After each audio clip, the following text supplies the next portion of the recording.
శ్రోతలకు నా హృదయపూర్వక నమస్కారములు. మన శ్రోతలలో ఒక సోదరుడు ప్రశ్నను పంపటం జరిగింది. ఆ ప్రశ్న, ఒకవేళ మీరు చెప్పినవన్నీ చేస్తూ ఆచరిస్తూ పోతే మన కుటుంబ సభ్యులలో భార్య పిల్లలు కావచ్చు తప్పుడు నడకలో రాంగ్ రూట్లో సాగుతూ పోతే తమ జీవిత కాలాన్ని వృధాపరుచుకుంటూ ఉంటే వారి జీవితం మళ్ళీ వెనక్కి రాలేదు కదా.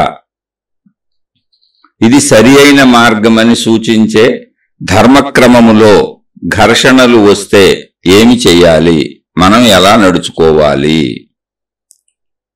మళ్ళీ ప్రశ్న ఒకసారి ఏంటంటే, వీరనేది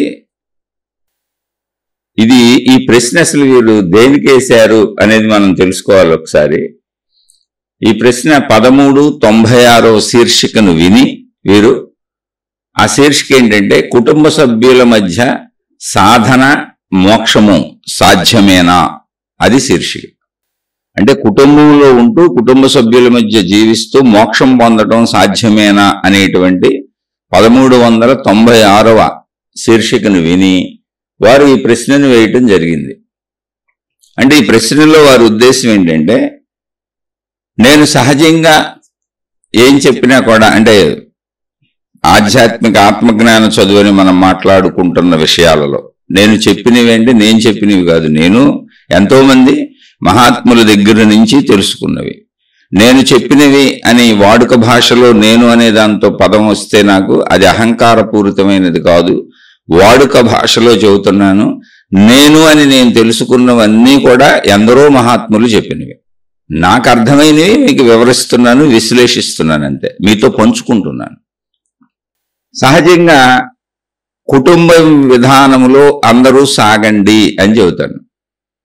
అంటే సృష్టి ఏర్పరిచిన క్రమం ఏదుందో ఆ సృష్టి ఏర్పరిచిన క్రమములో విధానములో మనం అందరం సాగాలి అనేది నా దృఢమైనటువంటి నమ్మకం. అది ఆధ్యాత్మికమైన భౌతికమైన ఏమైనా సృష్టి ఒకటి తయారు చేసింది. ఆధ్యాత్మికము భౌతికము అని మనం పేర్లు పెట్టుకున్నాం, ఇది మనం పెట్టుకున్న పేర్లు. కానీ సృష్టి మొత్తంగా మానవ శరీరాన్ని సృష్టి తయారు చేసింది, సృష్టి నిర్మించింది. ఆ శరీరం ఎలా ఉండాలో, అది ఎంతకాలం ఉండాలో, మొత్తం దానికి ఎటువంటి భావాలు ఉండాలో, అది ఎలా పనిచేయాలో అద్భుతమైనటువంటి నిర్మాణం చేసింది సృష్టి. మనమే కాదు, 84 లక్షల రకాల జీవరాశులు ఉన్నాయని మహాత్ములు చెబుతూ ఉంటారు, పూర్వ గ్రంథాలు చెబుతూ వస్తున్నాయి. అయితే ఇది నిజమా కాదా, 84 లక్షలు ఉన్నాయా లేవా ఇది తేల్చుకుందాం అంటే దాంతో ఉపయోగం ఏం లేదు, కాలం వృధా తప్ప. అది అన్ని ఉన్నాయి అనేది మాత్రం నిజం.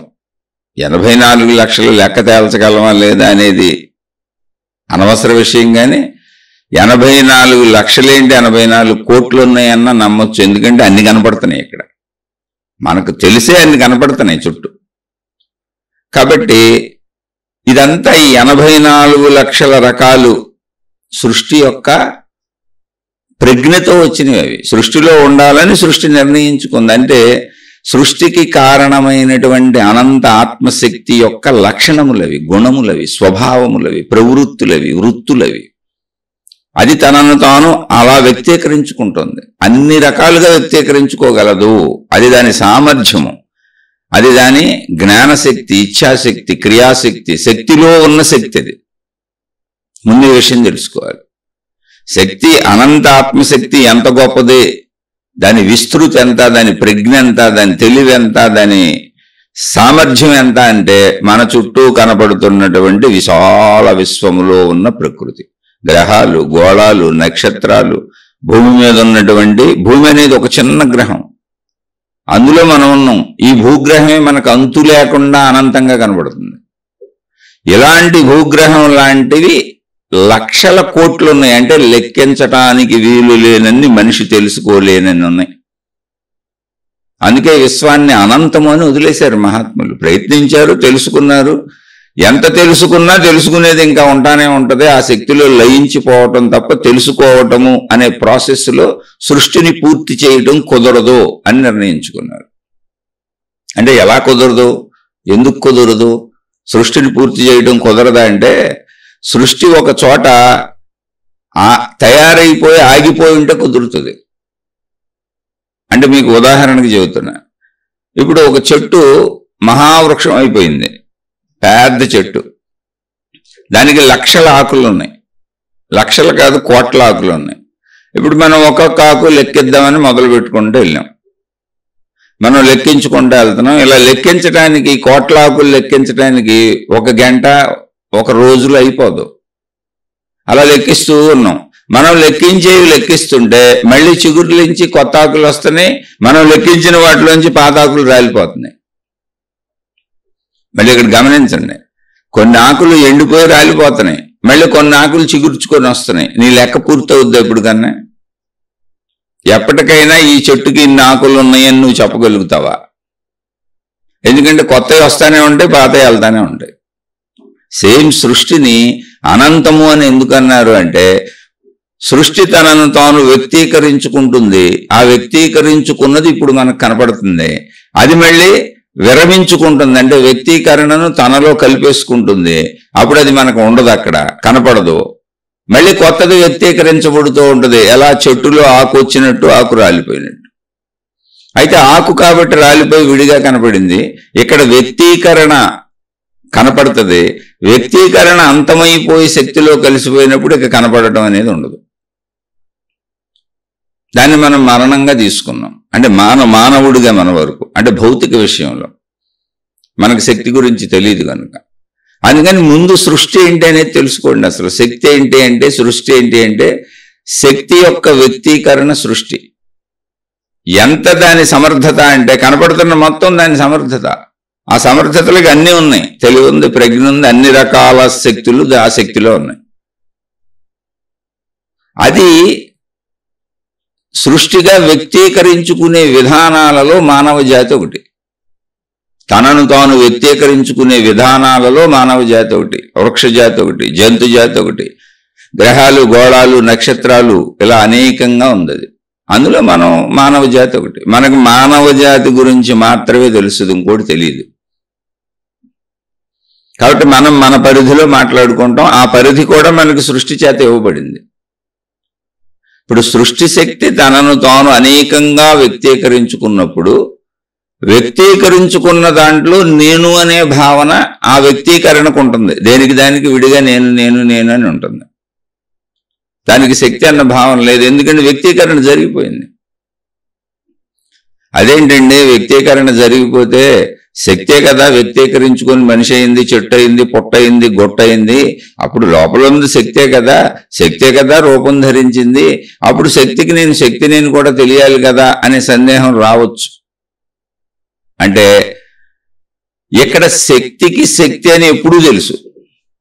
వ్యక్తీకరణ జరిగినప్పుడు పరిమిత భావనని అది ఆశ్రయించుకుంది, అపరిమిత భావనలో అవ్యక్తంగా ఉంది. అంటే వ్యక్తీకరణ ఎక్కడ జరిగింది? శక్తిలోనే, అవ్యక్త శక్తిలోనే. మళ్ళీ అవ్యక్త శక్తి అంటే ఎలా ఉంటుందండి అని ఎవరికైనా సందేహం రావచ్చు. చాలా సింపుల్, లేనిదేది ఇక్కడ మాట్లాడుకోవాల్సిన అవసరమే లేదు. మహిమలు లేవు, మాయలు లేవు, ఊహలు లేవు, ఊహించుకోవటాలు లేవు. ఉన్నదాన్ని స్పష్టంగా చూపించారు మహాత్ములు. అవ్యక్త శక్తి అనంత ఆకాశము, స్పష్టంగా ఆత్మజ్ఞాన గ్రంథాల్లో చెప్పారు. అవ్యక్త శక్తి ఏంటంటే మన చుట్టూ ఉన్న ఆకాశము, దానికి ఆకాశము అని పేరు పెట్టారు. అది పేరు, ఆకాశం అని పేరు. దాన్ని మనం ఖాళీ అనుకుంటున్నాం, శూన్యం అనుకుంటున్నాం. అందులో కదులుతూ తిరుగుతూ పనులు చేసుకుంటూ హాయిగా ఉన్నాం. మనలాగానే గ్రహాలు, గోళాలు, నక్షత్రాలు సర్వము అందులోనే కదులుతున్నాయి. అంటే ఇప్పుడు ఆకాశము ఎంత ఉంది ముందు అర్థం చేసుకోవాలి. అసలు ఆకాశము ఎంత ఉంది అంటే ఉన్నదంతా ఆకాశమే. ఓన్లీ ఉన్నదంతా ఆకాశం కదా. ఆకాశం ఎక్కడైనా ముక్కలైందా అంటే ఖండములైందా? లేదు, అది ఏకముగానే ఉన్నది. ఏకముగా ఉన్నటువంటి ఆకాశములో ఆకాశమని పిలువబడుతున్నటువంటి ఆత్మశక్తి ఏదున్నదో అది అక్కడక్కడ తనలోనే తనను తాను వ్యక్తీకరించుకున్నది. అవే గ్రహాలు, గోళాలు, నక్షత్రాలు, మనం ఉంటున్న భూమి కూడా. లక్షల కోట్లు. అయితే ఈ లక్షల కోట్లన్నీ వ్యక్తీకరించుకున్నది శక్తి అని చెబుతున్నాం కదా. ఎక్కడ? ఆకాశం అనే శక్తి ఆకాశములోనే, తనలోనే, తనతోనే వ్యక్తీకరించుకోబడిన శక్తి కూడా తానే వ్యక్తీకరించుకున్నది కదా. ఎంత వ్యక్తీకరించుకున్నది అంటే అర్థం చేసుకోవటానికి 100% అనుకుంటే, అంటే చెప్పుకోవటానికి 100% మొత్తం ఉన్నదంతా ఆకాశం అనుకుంటే అందులో 1%లో సృష్టి వ్యక్తీకరించుకొని ఉండొచ్చు. ఊహగా చెప్పాను. ఎవరు కొలుస్తారు వెళ్ళి? మీకు అర్థం అవడానికి, నేను అర్థం చేసుకోవడానికి ఉన్న అవగాహనకి చెప్పుకున్న విషయం ఇది. సౌలభ్యం, అవగాహన సౌలభ్యం కోసం.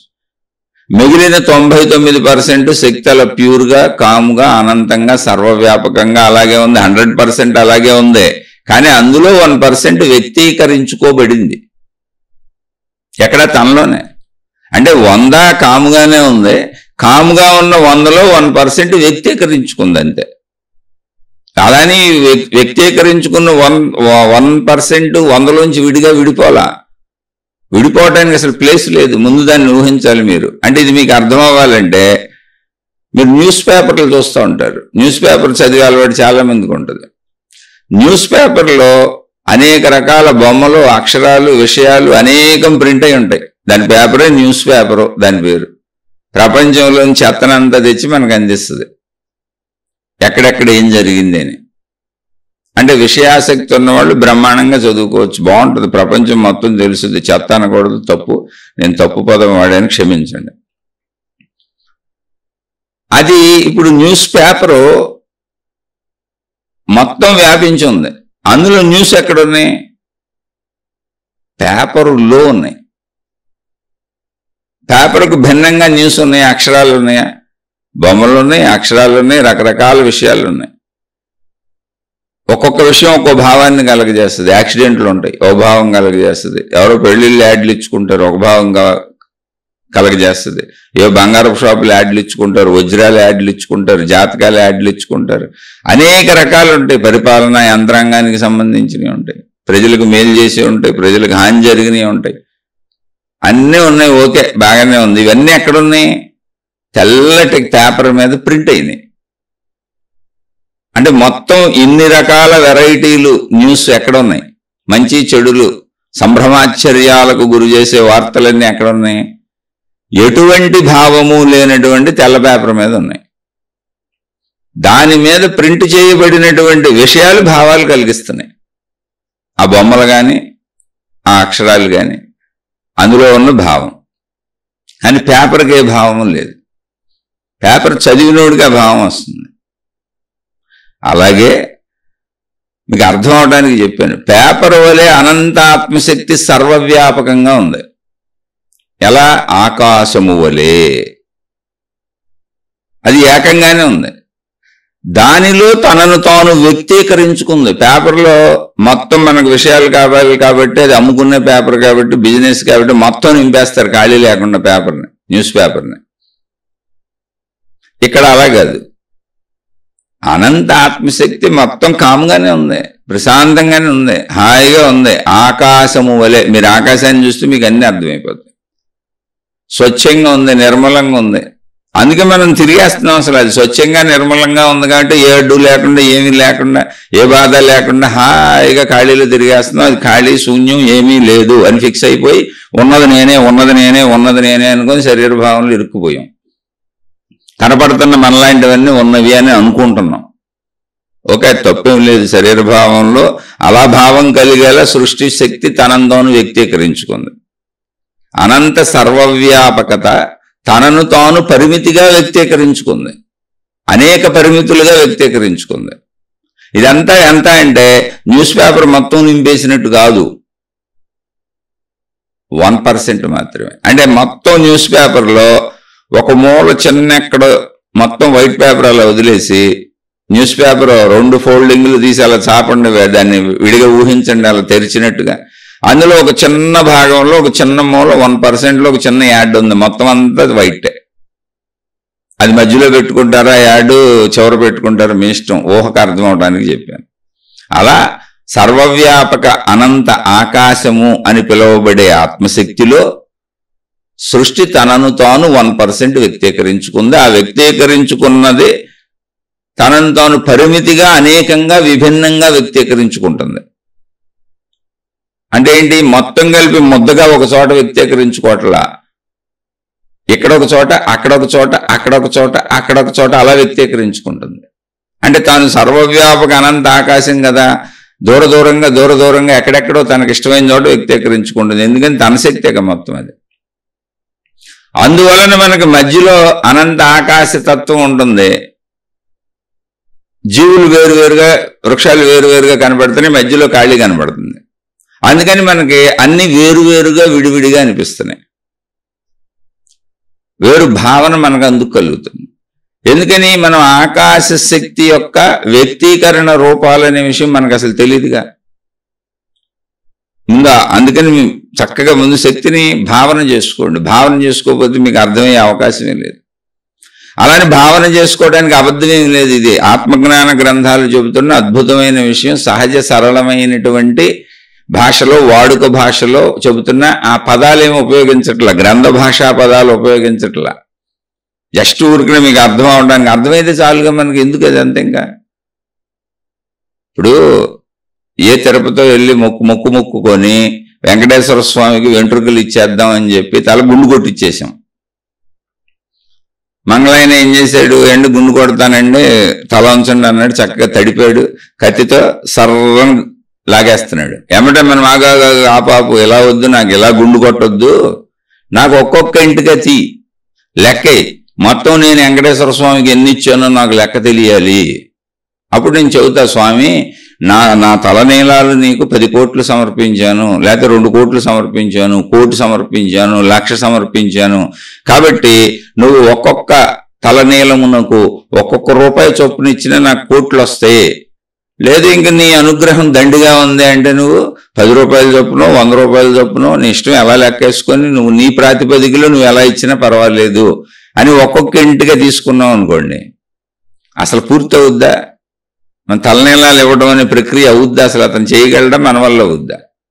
లేదు అతను నేను అలా చేయనండి, మొత్తం నేను తలనీలాలన్నీ చక్కగా కట్ చేసేసి మీకు ఇచ్చేస్తాను, గుండు కొట్టేసి అవన్నీ మీకు ఇస్తాను, మీరే లెక్కేసుకోండి అన్నాడు అనుకోండి, అవుద్దా ఎప్పటికైనా? అందుకని గుంపుగా తలనీలాలు ఇచ్చి వచ్చేసాం అంతే. అలాగే సృష్టి ఏంటి, ఎంత అని వ్యాపించింది అని అంటే వ్యాపిస్తున్న దాన్ని లెక్కేద్దామని ప్రయత్నం చేయకండి, దాన్ని కనుగొందామని ప్రయత్నం చేయకండి. అది అవ్వదు. ఎందుకని మన ఆయుష్ సరిపోదు, అయ్యే ప్రాసెస్ లేదు. ఇందాక చెట్టు గురించి చెప్పాను, పాత రాలిపోతుంటే కొత్తవి వస్తూనే ఉంటాయి. కాదు పోనీ ఇప్పుడున్న వాటిని తలనీలాల్లో లెక్కేద్దామన్నా నీ ఆయుష్ సరిపోదు. అందుకని నీకు అర్థమైంది నువ్వు జస్ట్ అవగాహన చేసుకుంటే అనంత సర్వవ్యాపక శక్తి అది. అందుకని మొత్తం ఒకసారి గుండు కొట్టినట్టు కొట్టే అంతే, అర్థం చేసుకోవడం. అందుకే గ్రంథ భాష వాటలా అన్ని వాడచ్చు, పంచకోశాలు, షట్చక్రాలు ఇలా విడదీసి చెబితే కొన్ని లక్షల గ్రంథాలు రచించారు. చెప్పొచ్చు అవన్నీ తప్పని నేను అంటలా, కానీ మన జీవితం పూర్తయిపోద్ది. ఇప్పుడు షట్చక్రాల విధానం కరెక్టా, పంచకోశాల విధానం కరెక్టా, లేదా రుద్రగంధి, బ్రహ్మగంధి, విష్ణుగ్రంథి గ్రంథుల విధానం కరెక్టా? ఇలాంటి విడదీయబడిన మార్గాలన్నీ పట్టుకుంటూ వెళితే అసలు విడదీయబడినట్లు ఎవరి కాళ్ళు మాదే కరెక్ట్ అని ఇన్ని మతాలు, ఇన్ని విధానాలు, ఇన్ని పద్ధతులు, ఇన్ని దైవీ తత్వాలు వచ్చేసినాయి. అలా విడదీసుకుంటూ వెళ్తాము అంటే నువ్వు ఎన్ని జన్మలు ఎత్తినా దాన్ని పొందడం కుదరదు. ఎందుకనంటే మొత్తం గుండు కొట్టేసినాక లెక్కేసిస్తానంటే కుదరదు. స్వామి తలనీలాలు సమర్పించుకున్నాను, అది నీకు నేనేదో కోరికతో కాదు, ఒక్కొక్క వెంట్రుకి నువ్వు 1 రూపాయో 2 రూపాయలు నీ దయని బట్టి ఇస్తావని అస్సలు కాదు, కోరికతో అస్సలు కాదు, మొక్కు కాదు, నా అహంకారాన్ని నీ ముందు జార విడిచాను అనేటువంటి భావనతో. ఎందుకనంటే చక్కగా మేము జుట్టు పెంచుకొని రకరకాల క్రాఫ్ట్లు తయారు చేసుకొని స్టైల్స్ పెట్టుకొని రకరకాల రంగులు వేసుకొని, ఈ మధ్య కొత్త రంగులు కూడా వస్తున్నాయి, అనేక మోడల్స్ తల మీద చేసుకుంటూ ఉంటాం. ఇదంతా ఎందుకు? గుర్తింపు కోసం. నేను ఇంత అందంగా ఉన్నాను, అంత అందంగా ఉన్నాను అనేటువంటి గుర్తింపుని మేము తల జుట్టుతో మొదలు పెట్టుకొని డ్రెస్సులు, వాచీలు, ఉంగరాలు ఇలా చేసుకుంటాము. ఇప్పుడు నీ ముందుకు వచ్చి నేను ఆ గుర్తింపును వదిలేస్తున్నాను. నా అహంకారము ఆ గుర్తింపును కోరుకుంటుంది. కనుక కాసేపు నా అహంకారాన్ని నీకు వదిలేస్తున్నాను తండ్రి, నీ ముందు నేను అహంకారపూరితుడను కాను, తల వంచాను, అహంకారం వదిలేశాను అని చెప్పడానికి నేను తలనీళ్ళు ఇచ్చాను అనే భావన అనుకోండి, అయిపోయింది. మొత్తం కలిపేసి అక్కడ ఇచ్చేసి వచ్చేయటమే. కాదు కోరికల కోసం అనుకోండి, లెక్కేసుకుంటూ కూర్చోవటమే. మళ్ళీ అక్కడ కూడా అద్భుతమైన విధానం ఉంది. మొత్తం గుండెందుకు 3 కత్తిర్లు వచ్చాను ఒకటి చెప్తూ ఉంటారు కొంతమంది. అంటే ఇచ్చాను అనిపించుకున్నాను. ఏమంటే నేను ఎవరిని విమర్శించట్లేదు, మనోవిశ్లేషణ భావన చెబుతున్నాను. ఒకవేళ ఎవరైనా తప్పుగా అనిపిస్తే నేను క్షమించండి సార్, ముందే చెబుతున్నాను. ఎందుకంటే ఎవరి మనోభావాలు దెబ్బ కొట్టాలన్నది నా ఉద్దేశం కాదు, విషయం చెబుతున్నా. ఎందుకంటే ఇది నాకు చాలా అనుభవం ఉంది. నా చిన్నతనంలో నాకు తెలిసి నేను ఒక 40-50 సార్లు ఆ తిరుమల తిరుపతి వెంకటేశ్వరుడికి గుండు ఇచ్చి ఉంటాను, 3 కత్తిర్లు ఇచ్చి ఉంటాను. అంటే అది నాకు గుర్తుంది, నా మనోభావన. గుండు కొట్టించినప్పుడల్లా బాధపడిపోయేవాడిని. ఎందుకంటే బలవంతంగా మా తల్లిదండ్రులు కొట్టించేవాళ్ళు పెద్దోళ్ళు. నేనేమో నాకు క్లాస్గా ఉండాలని చెప్పి ఆ 3 కత్తిర్లు అనేవాడిని. 3 కత్తిర్లు ఫెసిలిటీ ఉందని ఏడుస్తూ ఉండేవాడిని. ఎందుకంటే నాకు భక్తి తెలియదు, చిన్నపిల్లవాడిని కదా, కొట్టించేసేవాళ్ళు. అప్పుడు రకరకాల టోపీలు కొనుక్కునేవాడిని. తర్వాత పెద్ద నాకు అర్థమై నేనే ఆనందంగా కొట్టించేసా. అసలు ఎక్కడ పడితే అక్కడ ఇప్పుడు కూడా ఇంట్లోనే కొట్టించేసుకుంటా, ఎందుకు శ్రమ తగ్గుద్ది కదా. ఇప్పుడు దాన్ని మెయింటైన్ చేయటం, ఈ రకరకాల మళ్ళీ ఎందుకు వచ్చింది, గుండు కొట్టేస్తే మళ్ళీ ఎప్పుడుకో అది రావడానికి బోల్ టైం పట్టుద్ది. అర్థమైతే వేరు. అక్కడ అహంకారాన్ని వదిలేసినట్టుగా ఇక్కడ నా మార్గము, నా విధానము, నాకు పంచకోశాలు తెలుసు, షట్చక్రాలు తెలుసు, ఈ రుద్రగంధులు తెలుసు, ఆ గంధులు తెలుసు, ఈ గ్రంథులు తెలుసు అంటే ఇవన్నీ రైటే, కరెక్టే, తప్పు కాదు. ఇవన్నీ ఏరుకుంటా వెళ్తే అసలు ఏ విధానం కరెక్ట్ ఒక తెలియక నీవే గందరగోళం అయిపోతాయి. ఇవన్నీ నీలోనే ఉన్నాయి. షట్చక్రాలు నీలోనే ఉన్నాయి, పంచకోశాలు నీలోనే ఉన్నాయి, గ్రంథులన్నీ నీలోనే ఉన్నాయి. ఇంకా అనేక మంది అనేక రకాలుగా చెబుతున్న సమస్తము నీలోంచి పీకి ముక్కలు చేసి నీలోనే చెబుతున్నారు. అన్నిటినీ పీకి పాకం పెట్టారు అంతే. అయితే పీకి పాకం పెట్టింది చెడు కోసం కాదు, నువ్వు అర్థం చేసుకోవడానికి అనువుగా. అందుకని మొత్తంగా ఒకసారి తలనీలాలు ఇచ్చేసినట్టుగా మొత్తం అన్నీ తీసేసి వాడుక భాషలో అర్థమయ్యేలా మాట్లాడుకుందాం. లేదంటే ఇప్పుడు ఈ గ్రంథాలన్నీ పట్టుకుంటూ వెళ్తే మన జీవితం సరిపోదు. ఎందుకంటే అవన్నీ నేను చూసుకుంటూ వచ్చాను. అనేక రకాల కుండలని యోగాలు ఉన్నాయి. ఒక్క రకం కాదండి బాబు, వేలు లక్షలు ఉన్నాయి. అప్పుడు అవన్నీ పోయి చేస్తారా, చేయగలరా మీరు? మన జీవితకాలాలు సరిపోవు. అందుకే ఎవరికాళ్ళు నా మార్గమే కరెక్ట్, నా విధానమే కరెక్ట్, మా గురువే కరెక్ట్, మా పద్ధతే కరెక్ట్ అని వచ్చి చూడండి ఘర్షణలు పడుతూ ఉంటారు. ఎవరి విధానం పట్టుకాళ్ళు వెళ్ళిపోతూ ఉంటారు. వెళ్ళిపోండి చక్కగా. మీరు ఏ విధానంలో ఉన్నా అందులో వెళ్ళిపోండి, అది తప్పేం కాదు. కానీ మొత్తంగా దాన్ని అర్థం చేసుకొని నువ్వు పొందవలసింది ఇది. అనంత సర్వవ్యాపక ఆకాశ స్థితే. నువ్వు శక్తి అన్నా, ఆ శక్తిని అమ్మవారన్నా, అయ్యవారన్నా, లేదా నిరాకారం మా మతంలో మేము ఇంకో పేరుతో పిలుచుకుంటామన్నా, ఆకారం ఒకే దేవుడు మేము ఇంకో పేరుతో పిలుచుకుంటామన్నా, నువ్వు ఎన్ని చేసినా అసలు సామాన్య మానవుడు దుమ్ము ధూళికనం కూడా అనంత సర్వవ్యాపక ఆకాశం అని పిలువబడే ఆత్మశక్తి. ఈ ఆత్మశక్తిని సైన్స్ శక్తి అంది. నువ్వు ఎన్నైనా మతాలు పెట్టుకో, ఎన్ని మార్గాలు పెట్టుకో, ఎన్ని విధానాలు పెట్టుకో, ఎన్ని పద్ధతులు పెట్టుకో, ఎన్ని సాధనా విధానాలు పెట్టుకో, నువ్వేమైనా చేసుకో, ఆఖరికి నువ్వు అందులో లయించాలి. ఎందుకని అది నీ చుట్టూనే ఉంది. అక్కడ అది సత్యం, అది నువ్వే. ఈ సత్యాన్ని కాదు అని నువ్వు ఎన్ని చెప్పుకుంటూ వెళ్ళినా అది కాదు, అక్కడికి వెళ్ళాల్సిందే. ఎందుకని ఉన్నది అది, ఆకాశం ఉందిగా అక్కడ. ఆధారతలతో నిరూపణలతో సాగేది జ్ఞానము, నిజమైన జ్ఞానం అది. ఇంకా మిగిలిందన్నీ నేను తప్పని అంటలా. ఎవరు ఎటు ప్రయాణించినా ఆఖరిది అదే, అక్కడికి అది. ఎందుకంటే మొదటిది అదే కాబట్టి. ఇప్పుడు అలా ఏర్పాటు చేయబడినటువంటి, అంటే సృష్టి తనలో తాను వ్యక్తీకరించుకున్నటువంటి జీవజాతులలో మనిషిగా ఒకళ్ళం మనం. ఇప్పుడు మనిషిగా మన శరీరం సృష్టి నిర్మాణం కదా, ఇందులో మన తెలివే ఉంది. అసలు మన ప్రజ్ఞే లేదు. మనం ఇలా కావాలనుకున్నామా, ఇలా పుట్టాలనుకున్నామా, ఇలా ఉండాలనుకున్నామా, ఇలా జీవించాలనుకున్నామా, మనకేం తెలుసు? పోనీ అదంతా వదిలేయండి, అసలు ఎప్పుడు చనిపోతామో తెలుసా? పోనీ అది కూడా వదిలేయండి, ఒక 5 నిమిషాల తర్వాత ఏం ఆలోచిస్తామో తెలుసా? అసలు ఏ ఆలోచన మనకు వస్తుందో తెలుసా?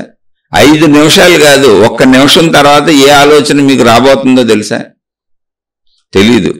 ఆలోచన కూడా వచ్చినాక తెలుస్తుంది. రాబోయే ఆలోచనలు తెలియవు. వచ్చిన ఆలోచనే తెలుస్తుంది నాకు ఇది వచ్చింది అని.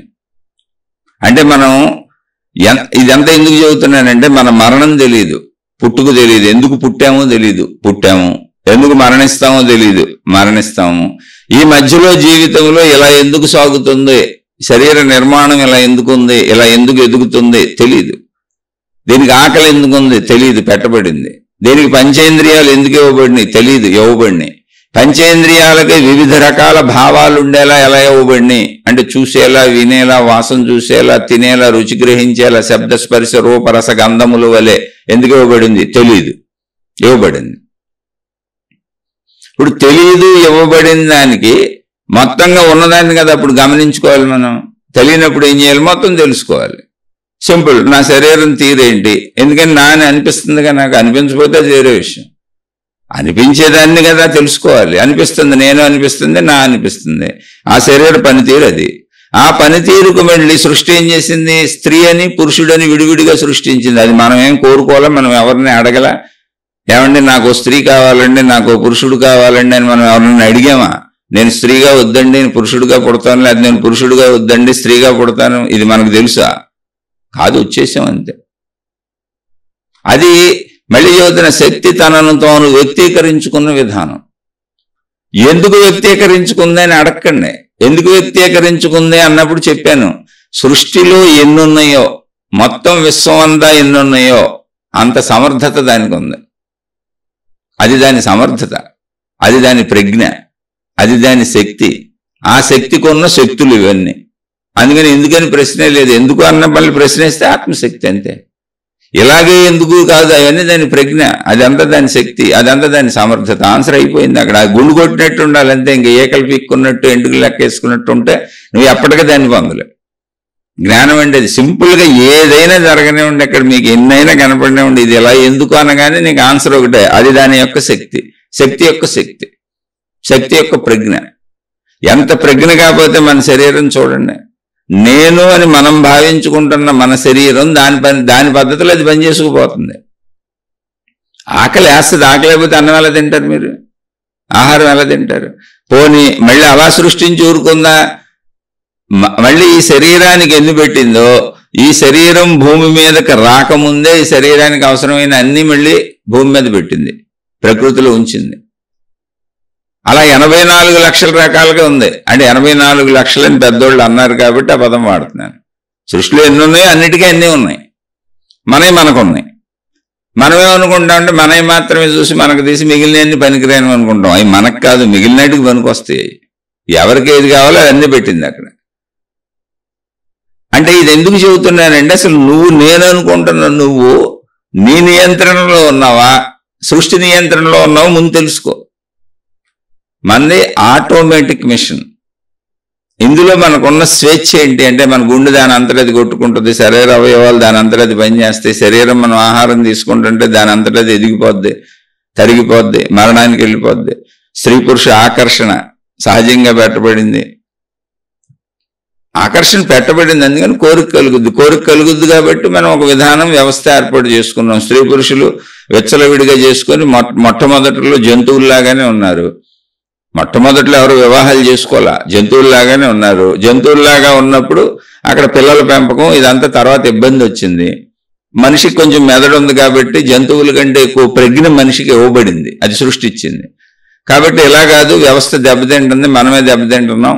కాబట్టి మనం ఒక విధానం ఏర్పాటు చేసుకుందామని వివాహ వ్యవస్థ వచ్చింది.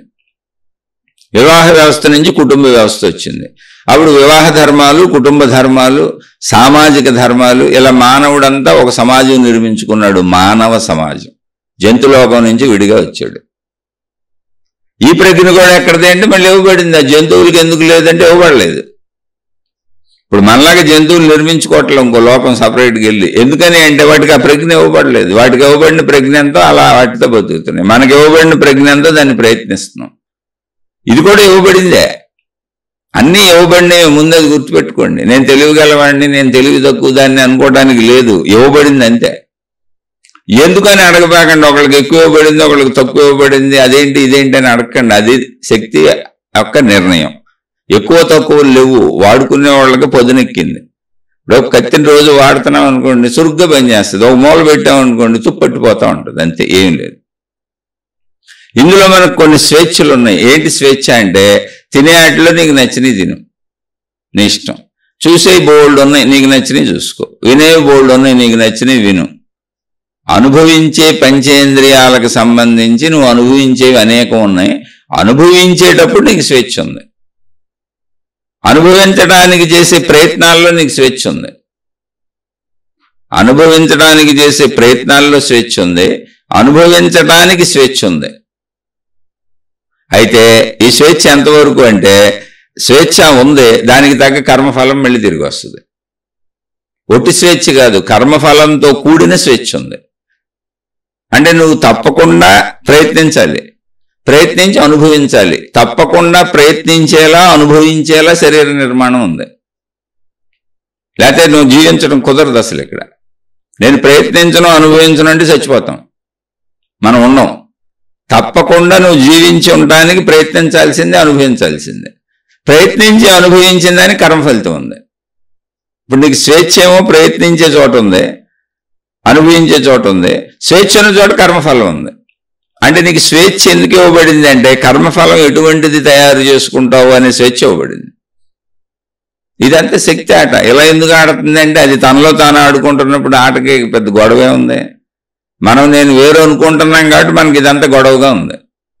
నేను శరీరం అనే పరిమిత భావనలో మనని మనం వేరుగా భావించుకోవటం చేత ఇదంతా గొడవగా గోలగా మనకు అనిపిస్తుంది. కానీ ఇప్పుడు మనమే, లేదా ఒక కుర్రోడు, లేదా మనమే అనుకోండి, ఓ పెన్సిల్ తీసుకొని వైట్ పేపర్ బుక్ ఒకటి తీసుకొని ఇష్టం వచ్చిన బొమ్మలు గీస్తున్నాడు, పిచ్చి గీతలు గీస్తున్నాడు, పిచ్చి రాతలు రాస్తున్నాడు, లేదా పలకో స్లేటో పెట్టుకొని రాస్తున్నాడు, మళ్ళీ చెరిపేస్తున్నాడు, మళ్ళీ రాస్తున్నాడు, మళ్ళీ చెరిపేస్తున్నాడు. ఏమైంది ఇప్పుడు ఆ పిల్లోడికి?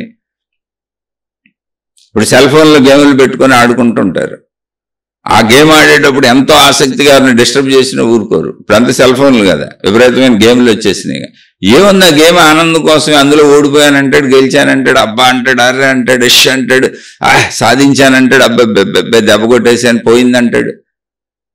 ఎంటర్టైన్మెంట్ ఫీల్ అవుతాడు. బాధలకి సుఖాలకి దుఃఖాలకి అన్నింటికి లోన్ అవుతాడు ఆ గేమ్లో. కానీ ఎందుకు అది గేమ్, దానివల్ల వచ్చింది లేదు, పోయింది లేదు, సచ్చింది లేదు. ఓ కాసేపు వినోదం. అలా తనలో తాను సృష్టి ఆడుకుంటుంది, అది దానికి వినోదం, శక్తి. ఎందుకని మొత్తంగా అదే కదా, మానవ జాతి అదే, వృక్ష జాతి అదే, జంతు జాతి అదే, మొత్తం ఉన్న సృష్టి అంతా అదే. తనను వ్యక్తీకరించుకుంది, తననే వెనక్కి తెచ్చేసుకుంది. ఇప్పుడు నేను చచ్చిపోయిన అది ఎందుకు ఏడుస్తుంది? వ్యక్తీకరించుకున్నప్పుడు తనలో తానే ఉంది. అది వెనక్కి వెళ్ళిపోయి, అంటే వ్యక్తీకరణ ఆగిపోయి శక్తిగా మారిపోయినప్పుడు తనలోనే తానుంది. కాబట్టి దానికి సుఖము దుఃఖం ఎందుకుంటే, వ్యక్తీకరించుకోవటం వ్యక్తీకరించుకోకపోవటం అనే ఆట సాగుతూ ఉంటుంది దానిలో. అది ఎందుకు ఆడుతుందని అడగండి, అది దాని ఇష్టం. వేరు భావనలో ఉన్నాం కాబట్టి మనకు అలా అనిపిస్తుంది. దీన్ని అర్థం చేసుకోవడమే ఆధ్యాత్మికం. అందుకని నేను వెళ్ళిపోయి మళ్ళీ చిన్నగా వెళ్ళి గ్రంథ భాష వాట్ల, సాధనా విధానాలు తేట్ల, రకరకాల సాధనా విధానాలు, షట్చక్రాలు, ఇందాక చెప్పాక పంచకోశాలు, గ్రంథులు, రకరకాలన్నీ పట్టుకురాట్లా. ఎందుకని అంటే, అసలు బేసిక్గా మొత్తం తెలుసుకుంటే నువ్వు ఇవన్నీ కొట్టుకుంటూ వెళ్ళిపోవచ్చు. కాదండి నేను వీటన్నింటిలోంచి వెళ్తానంటే అసలు తప్పని నేను చెప్పట్లేదండి. అది పరమ పూజ్యులైనటువంటి మహనీయులు ఎంతోమంది కష్టపడి సాధించి ఒక మనిషి అక్కడికి చేరటానికి అనేక మార్గాలు ఏర్పరిచారు. మీరు ఎందులో వెళ్ళినా అది పరమ పవిత్రమైంది. విషయ అవగాహన కోసం మాత్రమే నేను చెబుతున్నా. నేను ఎవరికి గురువుని కాదు, నేను ఎవరికి బోధకుడిని కాదు, నేను ఎవరిని నడిపించట్లేదు, నేను ఎవరిని నడిపించబోను. నాకు అసలు నడవటం నాకే రాదు. నాదంతా కేవలం విశ్లేషణ, అవగాహన. మీరు మీ గురువుల్ని, మీ దేవుల్ని, మీ మతాలని, మీ పద్ధతుల్ని అనుసరించి సాగిపోండి. ఎవరైనా ఒకవేళ వింటున్నప్పుడు నేను చెబుతున్నది మీకు అసంబద్ధంగా, మీరు వెళుతున్న విధానానికి సరిపోనట్టుగా, నచ్చనట్టుగా ఉంటే పొరపాటును కూడా వినకండి. దయచేసి మీ మార్గంలో మీరు వెళ్ళిపోండి. అదే మాకేం మార్గం లేదండి, మేము కూడా మీలాగానే ఊరుకుని కూర్చొని ఉన్నాము, మాకు అసలు ఏం పని పాట లేదు, ఏదో కాలక్షేపానికి వింటున్నాము, మీరు చెప్పేది కాలక్షేపానికే కదా, అర్థం చేసుకోవడానికి అవగాహనకు వింటున్నాము అంటే అర్థమవుతుంది వింటున్నాము అన్నోళ్ళు వినండి. నేను ఎవరిని ఉద్ధరించడానికి చెప్పట్లేదు, ఎందుకంటే అసలు నేనే ఉద్ధరింపబడలేదు, నాకు ఆత్మానుభవం అవ్వలేదు. విషయం అర్థమైంది, అర్థమైన దాన్ని మీతో పంచుకుంటున్న విశ్లేషణ అని చెబుతున్నాను. అందుకని తప్పు ఉంటే వదిలేయండి, క్షమించండి అని కూడా చెబుతున్నాను. కాదు మాకు ఆల్రెడీ మతాలు ఉన్నాయి, మార్గాలు ఉన్నాయి, గురువులు ఉన్నారు, పద్ధతులు ఉంది, మేము అందులో సాగుతున్నామంటే అసలు వినబాకండి అని చెబుతున్నా. మీ కరెక్టో మీ విధానాల్లో వెళ్ళిపోండి అని చెబుతున్నా. నేను చక్కగా చెబుతున్నా మీదంతా కరెక్ట్, మీ విధానాల్లో వెళ్ళిపోండి. కానీ మొత్తం తత్వంగా గ్రహింపుకు వచ్చినప్పుడు నేను గ్రహించింది విశ్లేషిస్తున్నాను అంతే. ఎవరికైనా నచ్చితే తీసుకోండి. ఒకవేళ నచ్చి మీరు తీసుకొని మీ గురు మార్గంలో, మీ భక్తి మార్గంలో, మీ మత మార్గంలోకి అది బాగానే ఉంటే అన్వయించుకొని వెళ్ళిపోతూ ఉండండి. అది మీ ఇష్టం. నచ్చకపోతే వినబాకండి, అసలు వదిలేయండి. ఇప్పుడు అనంత ఆత్మశక్తి తనను తాను వ్యక్తీకరించుకుంటూ తనలో తానే దాన్ని లయింపు చేసుకుంటుంది. ఇప్పుడు ప్రాబ్లం ఏముంది అందులో? దానికి లేదు. కానీ నేను అనంత ఆత్మశక్తిని వ్యక్తీకరించుకోబడిన, అంటే అనంత ఆత్మశక్తి వ్యక్తీకరించుకున్న సృష్టిలో ఉన్నటువంటి ఒక మనిషిగా మనకు తెలియట్లే. నేను మనిషిని అనుకుంటాం, నాకు భిన్నంగా అన్నీ ఉన్నాయి అనుకుంటాం. అలా అనుకునేలానే అది వ్యక్తీకరించుకుంది. ఎలా ఎందుకు జరిగింది అనబాకండి, అది అలాగే వ్యక్తీకరించింది. ఇందులో ఎవడు మనిషి తప్పేం లేదు. శరీర పరభావన అంతే. శరీర పరభావన అలా ఉండేలా అది పెట్టింది. మళ్ళీ దానికి ఆకర్షణ చెప్పాక స్త్రీ పురుషులు, కుటుంబ వ్యవస్థ ఇవన్నీ వచ్చినాయి.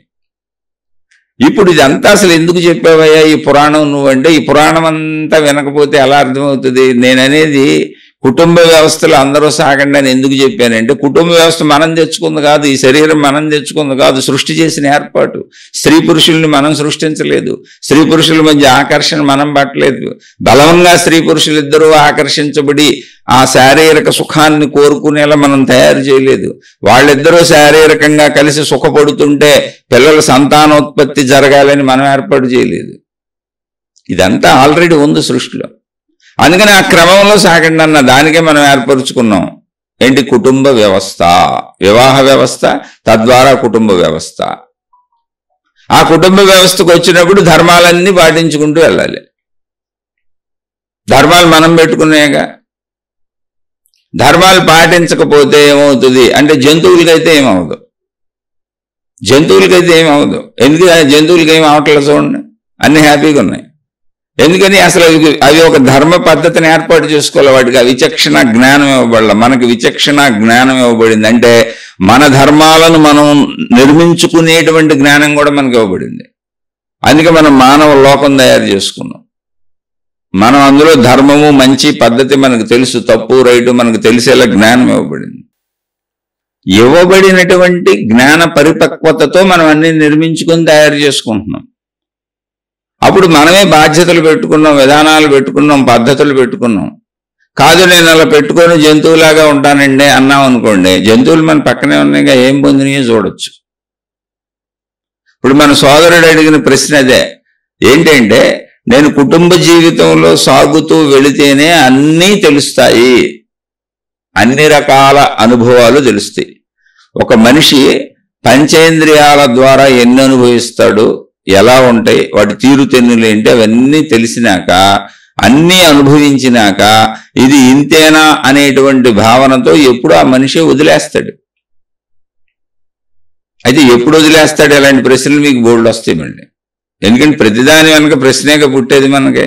అయితే ఇక్కడ గ్రహించవలసింది ఏంటంటే, అలా ఉండేలా శరీర నిర్మాణం ఉంది. బాల్య, కౌమార, యవ్వన, వార్ధక్య 4 దశలు ఉన్నాయి.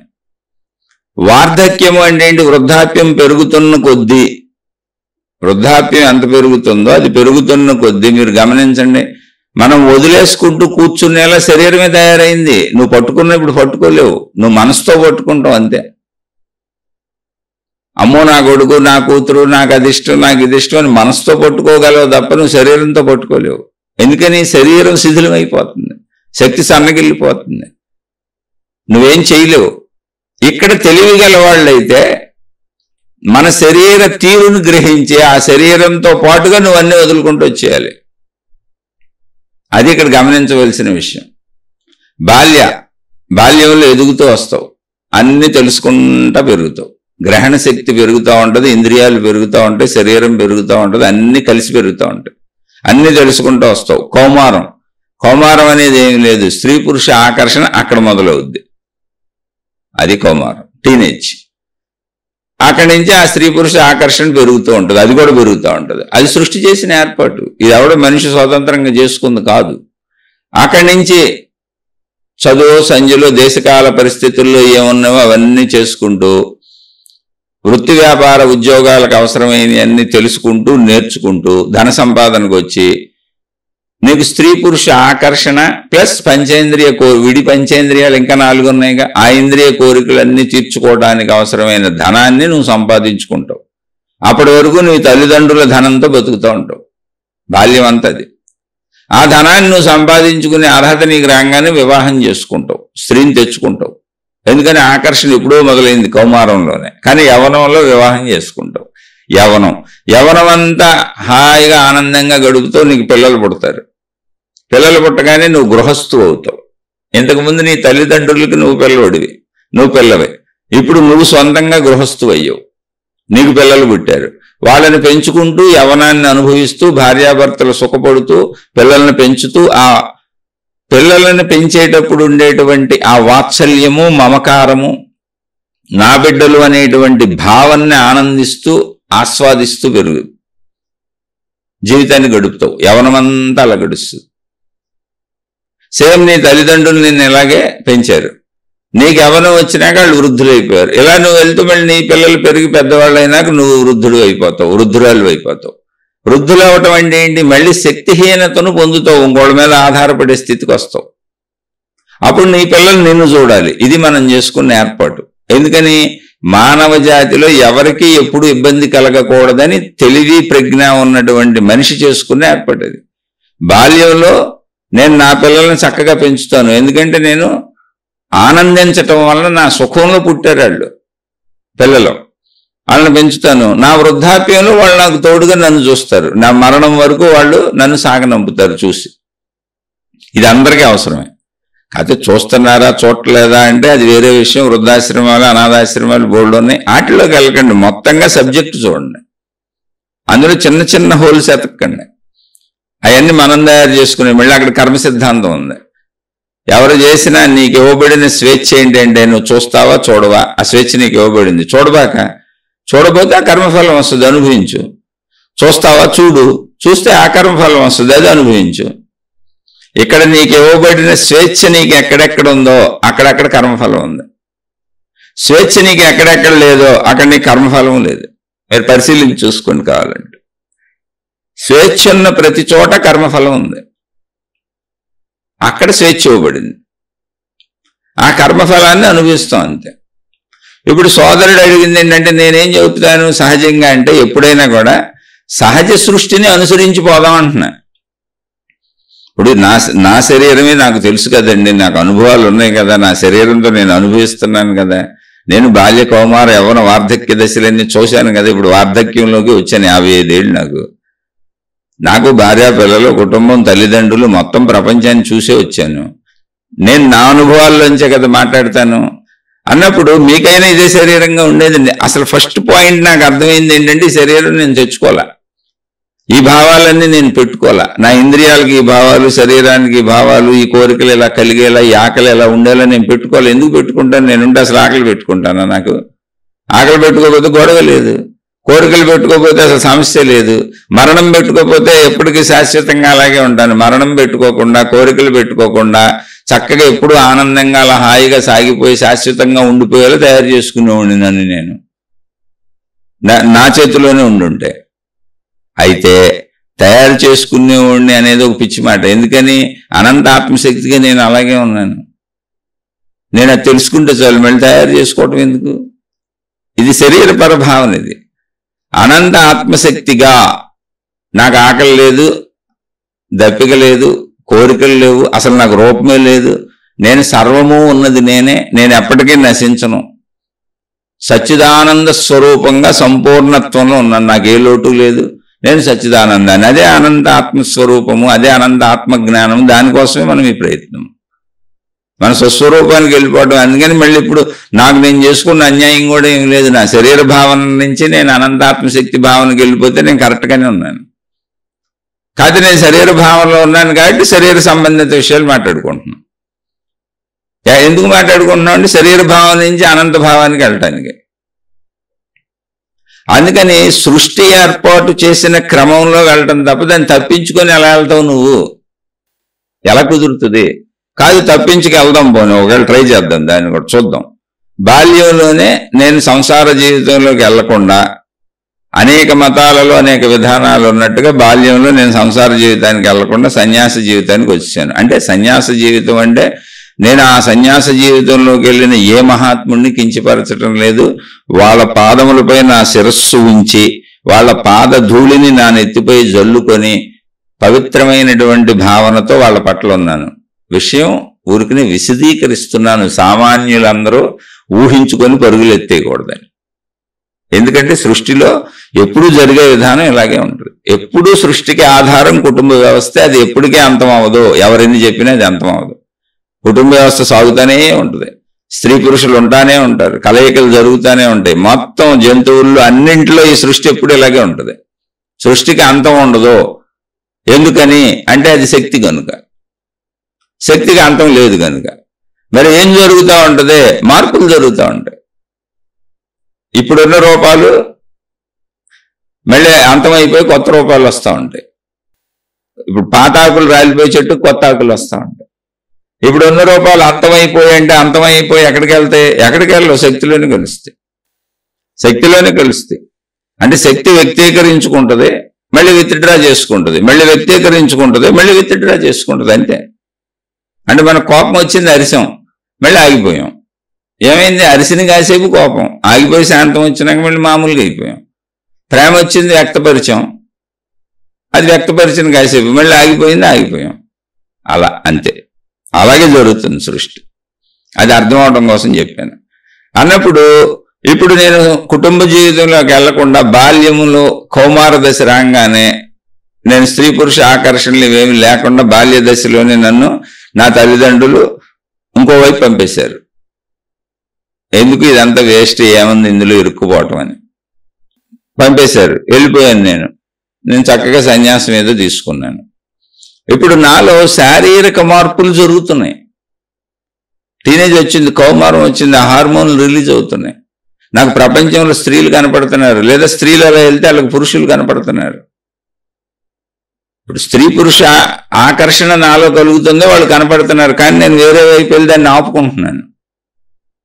అలాగే ఇంకా రుచుల ఆసక్తి కనపడుతుంది, రుచులకు బోర్డులు కనపడుతున్నాయి, కానీ నేను రూల్స్ రెగ్యులేషన్స్ పెట్టి ఆపుకుంటున్నాను. అలాగే పంచేంద్రియాలకు సంబంధించిన అన్ని కనపడుతున్నాయి, నాలో పుడుతున్నాయి, ఆ కెమికల్స్ రిలీజ్ అవుతున్నాయి, ఆ హార్మోన్స్ రిలీజ్ అవుతున్నాయి, అవి కావాలనిపిస్తున్నాయి, కానీ నేను ఆపుకుంటున్నాను. ఇక్కడ మీరు గమనించండి, వీటన్నింటినీ ఆపుకోవటానికి ఎంత శ్రమ పడాలో, అంటే లోపల పుడుతున్న కోరికల భావాలను అణుచుకోవటానికి ఎంత శ్రమ పడాలో, దాన్ని తపస్సు అంటారో సాధన అంటారో ఏదో ఒక పేరు పెట్టుకోండి, శ్రమ పడాలిగా. ఎంత శ్రమ పడాలో కుటుంబ జీవితంలోకి వచ్చి దాన్ని సాధించుకుంటున్నవాడు అంతకంటే తక్కువే శ్రమ పడాలి. ఎందుకని? ఊరికి ఆలోచిద్దాం. ఇప్పుడు నాకు స్త్రీ ఆకర్షణ కలిగింది, నాలో హార్మోన్స్ ఉత్పత్తి అవుతున్నాయి. స్త్రీ ఆకర్షణ పురుషాకర్షణ కలిగింది, స్త్రీ పురుషులిద్దరికి. వివాహం చేసుకున్నారు, చక్కగా ఆకర్షణ కలిగినప్పుడు కోరిక తీర్చుకుంటున్నారు. కోరిక తీర్చుకొని హాయిగా ఇంట్లో ప్రశాంతంగా ఉంటున్నారు, మనసు ప్రశాంత పడిపోయింది. ఇప్పుడు ఆ కోరిక తీర్చుకొని వాడు జీవితం మొత్తం బతికున్నంతకాలం దాన్ని అణగదొక్కుతూ ఉండాలి, మొత్తం అణగదొక్కుతానే ఉండాలి. ఇంతే ప్రాసెస్. అంటే ఏనుగుతో యుద్ధం చచ్చే వరకు చేస్తూనే ఉండాలి. ఇది కోరిక తీర్చేస్తే అయిపోయింది, క్లోజ్ దాని స్టోరీ. ఇప్పుడు కోరిక తీర్చేసామనుకోండి, తీర్చటం ఎంతసేపు 10 నిమిషాలు, పావుగంట అయిపోయింది, దాని స్టోరీ క్లోజ్. అలా తీర్చుకుంటూ వెళుతున్నప్పుడు మళ్ళీ ఇంకో అద్భుతం ఉంది. ఇంత పంచేంద్రియ కోరికలు, రుచులు, చూడాలనేవి అన్ని కోరిక తీర్చుకుంటూ వెళ్ళిపోతే ఏ కోరికైనా 5-10 నిమిషాలు, గంట 2 గంటలు అయిపోతూ ఉంటుంది. మళ్ళీ కొత్త కోరికకి వెళ్తూ ఉంటాం. ఇలా సాగుతున్నప్పుడు ఏమవుతుందంటే కోరికలలో ఉన్నటువంటి విషయం కూడా అర్థమవుతుంది. స్త్రీ పురుష కలయికలో ఉన్నటువంటి ఆనందం, మాధుర్యం ముందు అర్థమవుద్ది. అర్థమయ్యి అనేక వందల వేల లక్షల సార్లు అనుభవించినప్పుడు ఇది ఇంతే అనే భావన వస్తుంది. ఒకవేళ నీకు రాకపోయినా దానికి సహాయంగా బయట భక్తి జ్ఞానాలు ఉన్నాయి, నిన్ను చూసుకో, నువ్వు పరిశీలించుకో, నువ్వు అనుభవించేది ఇంతే కదా. కాదు, అసలు అలా వచ్చేలా సృష్టి పెట్టింది వృద్ధాప్యం. అదే నీకెవరు బోధలు చేయక్కర్లేదు, అసలు బోధ నీ శరీరంలోనే ఉంది. వృద్ధాప్యం ఇప్పుడు ఒకే విషయాన్ని లక్షల సార్లు అనుభవించినాక ఎందుకు తగ్గదండి? ఏమండి, ఒకే చొక్క వాడుతున్నారా, ఒకే చీర వాడుతున్నారా, ఒకే డ్రెస్ వాడుతున్నారా? ఎందుకు వాడతారు? వాడి ఇసుగు పుట్టు కొత్తగా కొనుక్కుంటారు. బోల్డ్ డ్రెస్సులు ఉన్నా కూడా కొత్త వాటికి ఎందుకు పరిగెడుతున్నారు? ఆ ఒకే పాతదైపోయిందన్న భావన వచ్చేసింది. అలాగే ఒకే సుఖం అనుభవించి నీకు పాతదైపోతుంది. దానిలో ఉన్నటువంటి అనుభవం తెలుస్తుంది. ఓహో, ఎన్ని తిన్నా ఇదిగో ఇలాగే ఉంటుంది ఇంతే, ఎన్ని విన్నా ఇదిగో ఇలాగే ఉంటుంది ఇంతే, ఎన్ని అనుభవించినా ఇలాగే ఉంటుంది ఇంతే అనేటువంటిది నీ వృద్ధాప్య సమయానికి వస్తుంది. ఒకవేళ రాదు, ఎవరికి వస్తుంది? కరెక్ట్గా ధర్మంగా నడిచిన వాళ్ళకి వస్తుంది, అధర్మంగా ఉన్న వాళ్ళకి రాదు. ఎవరికి రాదు అంటే అధర్మ పరులకు రాదు. ఎందుకు రాదు అంటే వాళ్ళు సక్రమంగా జీవించలేదు ధర్మపరంగా. ధర్మపరంగా అంటే ఏంటో తెలుసా? ఇచ్చినంత పుచ్చుకోవాలి, పుచ్చుకున్నంత ఇవ్వాలి. ఏదైనా సరే, ఎవరికైనా సరే, ఎక్కడైనా సరే, ఏ బంధంలో అయినా సరే, ఏ విషయంలో అయినా సరే ధర్మము అంటేది. అలా జీవించే వాళ్ళు మొదటి నుంచి కూడా ధర్మంలో మనసును అదుపులో పెట్టుకొని అదుపులో ఉన్న మనసుతో అన్ని అనుభవిస్తూ ఉంటారు కనుక జ్ఞానం కూడా కంటిన్యూటీగా అర్థమైపోతూ ఉంటుంది.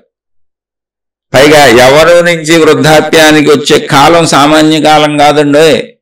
30-40 ఏళ్ల కాలం అనుభవిస్తారు ఇవన్నీ మీరు. ఒకరోజు 2 రోజులు కాదు. యవ్వనం నుంచి ఏంటి, స్త్రీ పురుష శారీరక సంబంధాలు, పిల్లలు, కుటుంబం నేను చెప్పింది. మామూలు పంచేంద్రియ అనుభవాలు అయితే చిన్నప్పటి నుంచి అనుభవిస్తుంటాం చనిపోయే వరకు. కుటుంబము, స్త్రీ పురుష కలయికల నుంచి మొదలైన కుటుంబ వ్యవస్థ, పిల్లలు, ఇదైతే సుమారు 40 ఏళ్ల పైన అనుభవిస్తారు మీరు.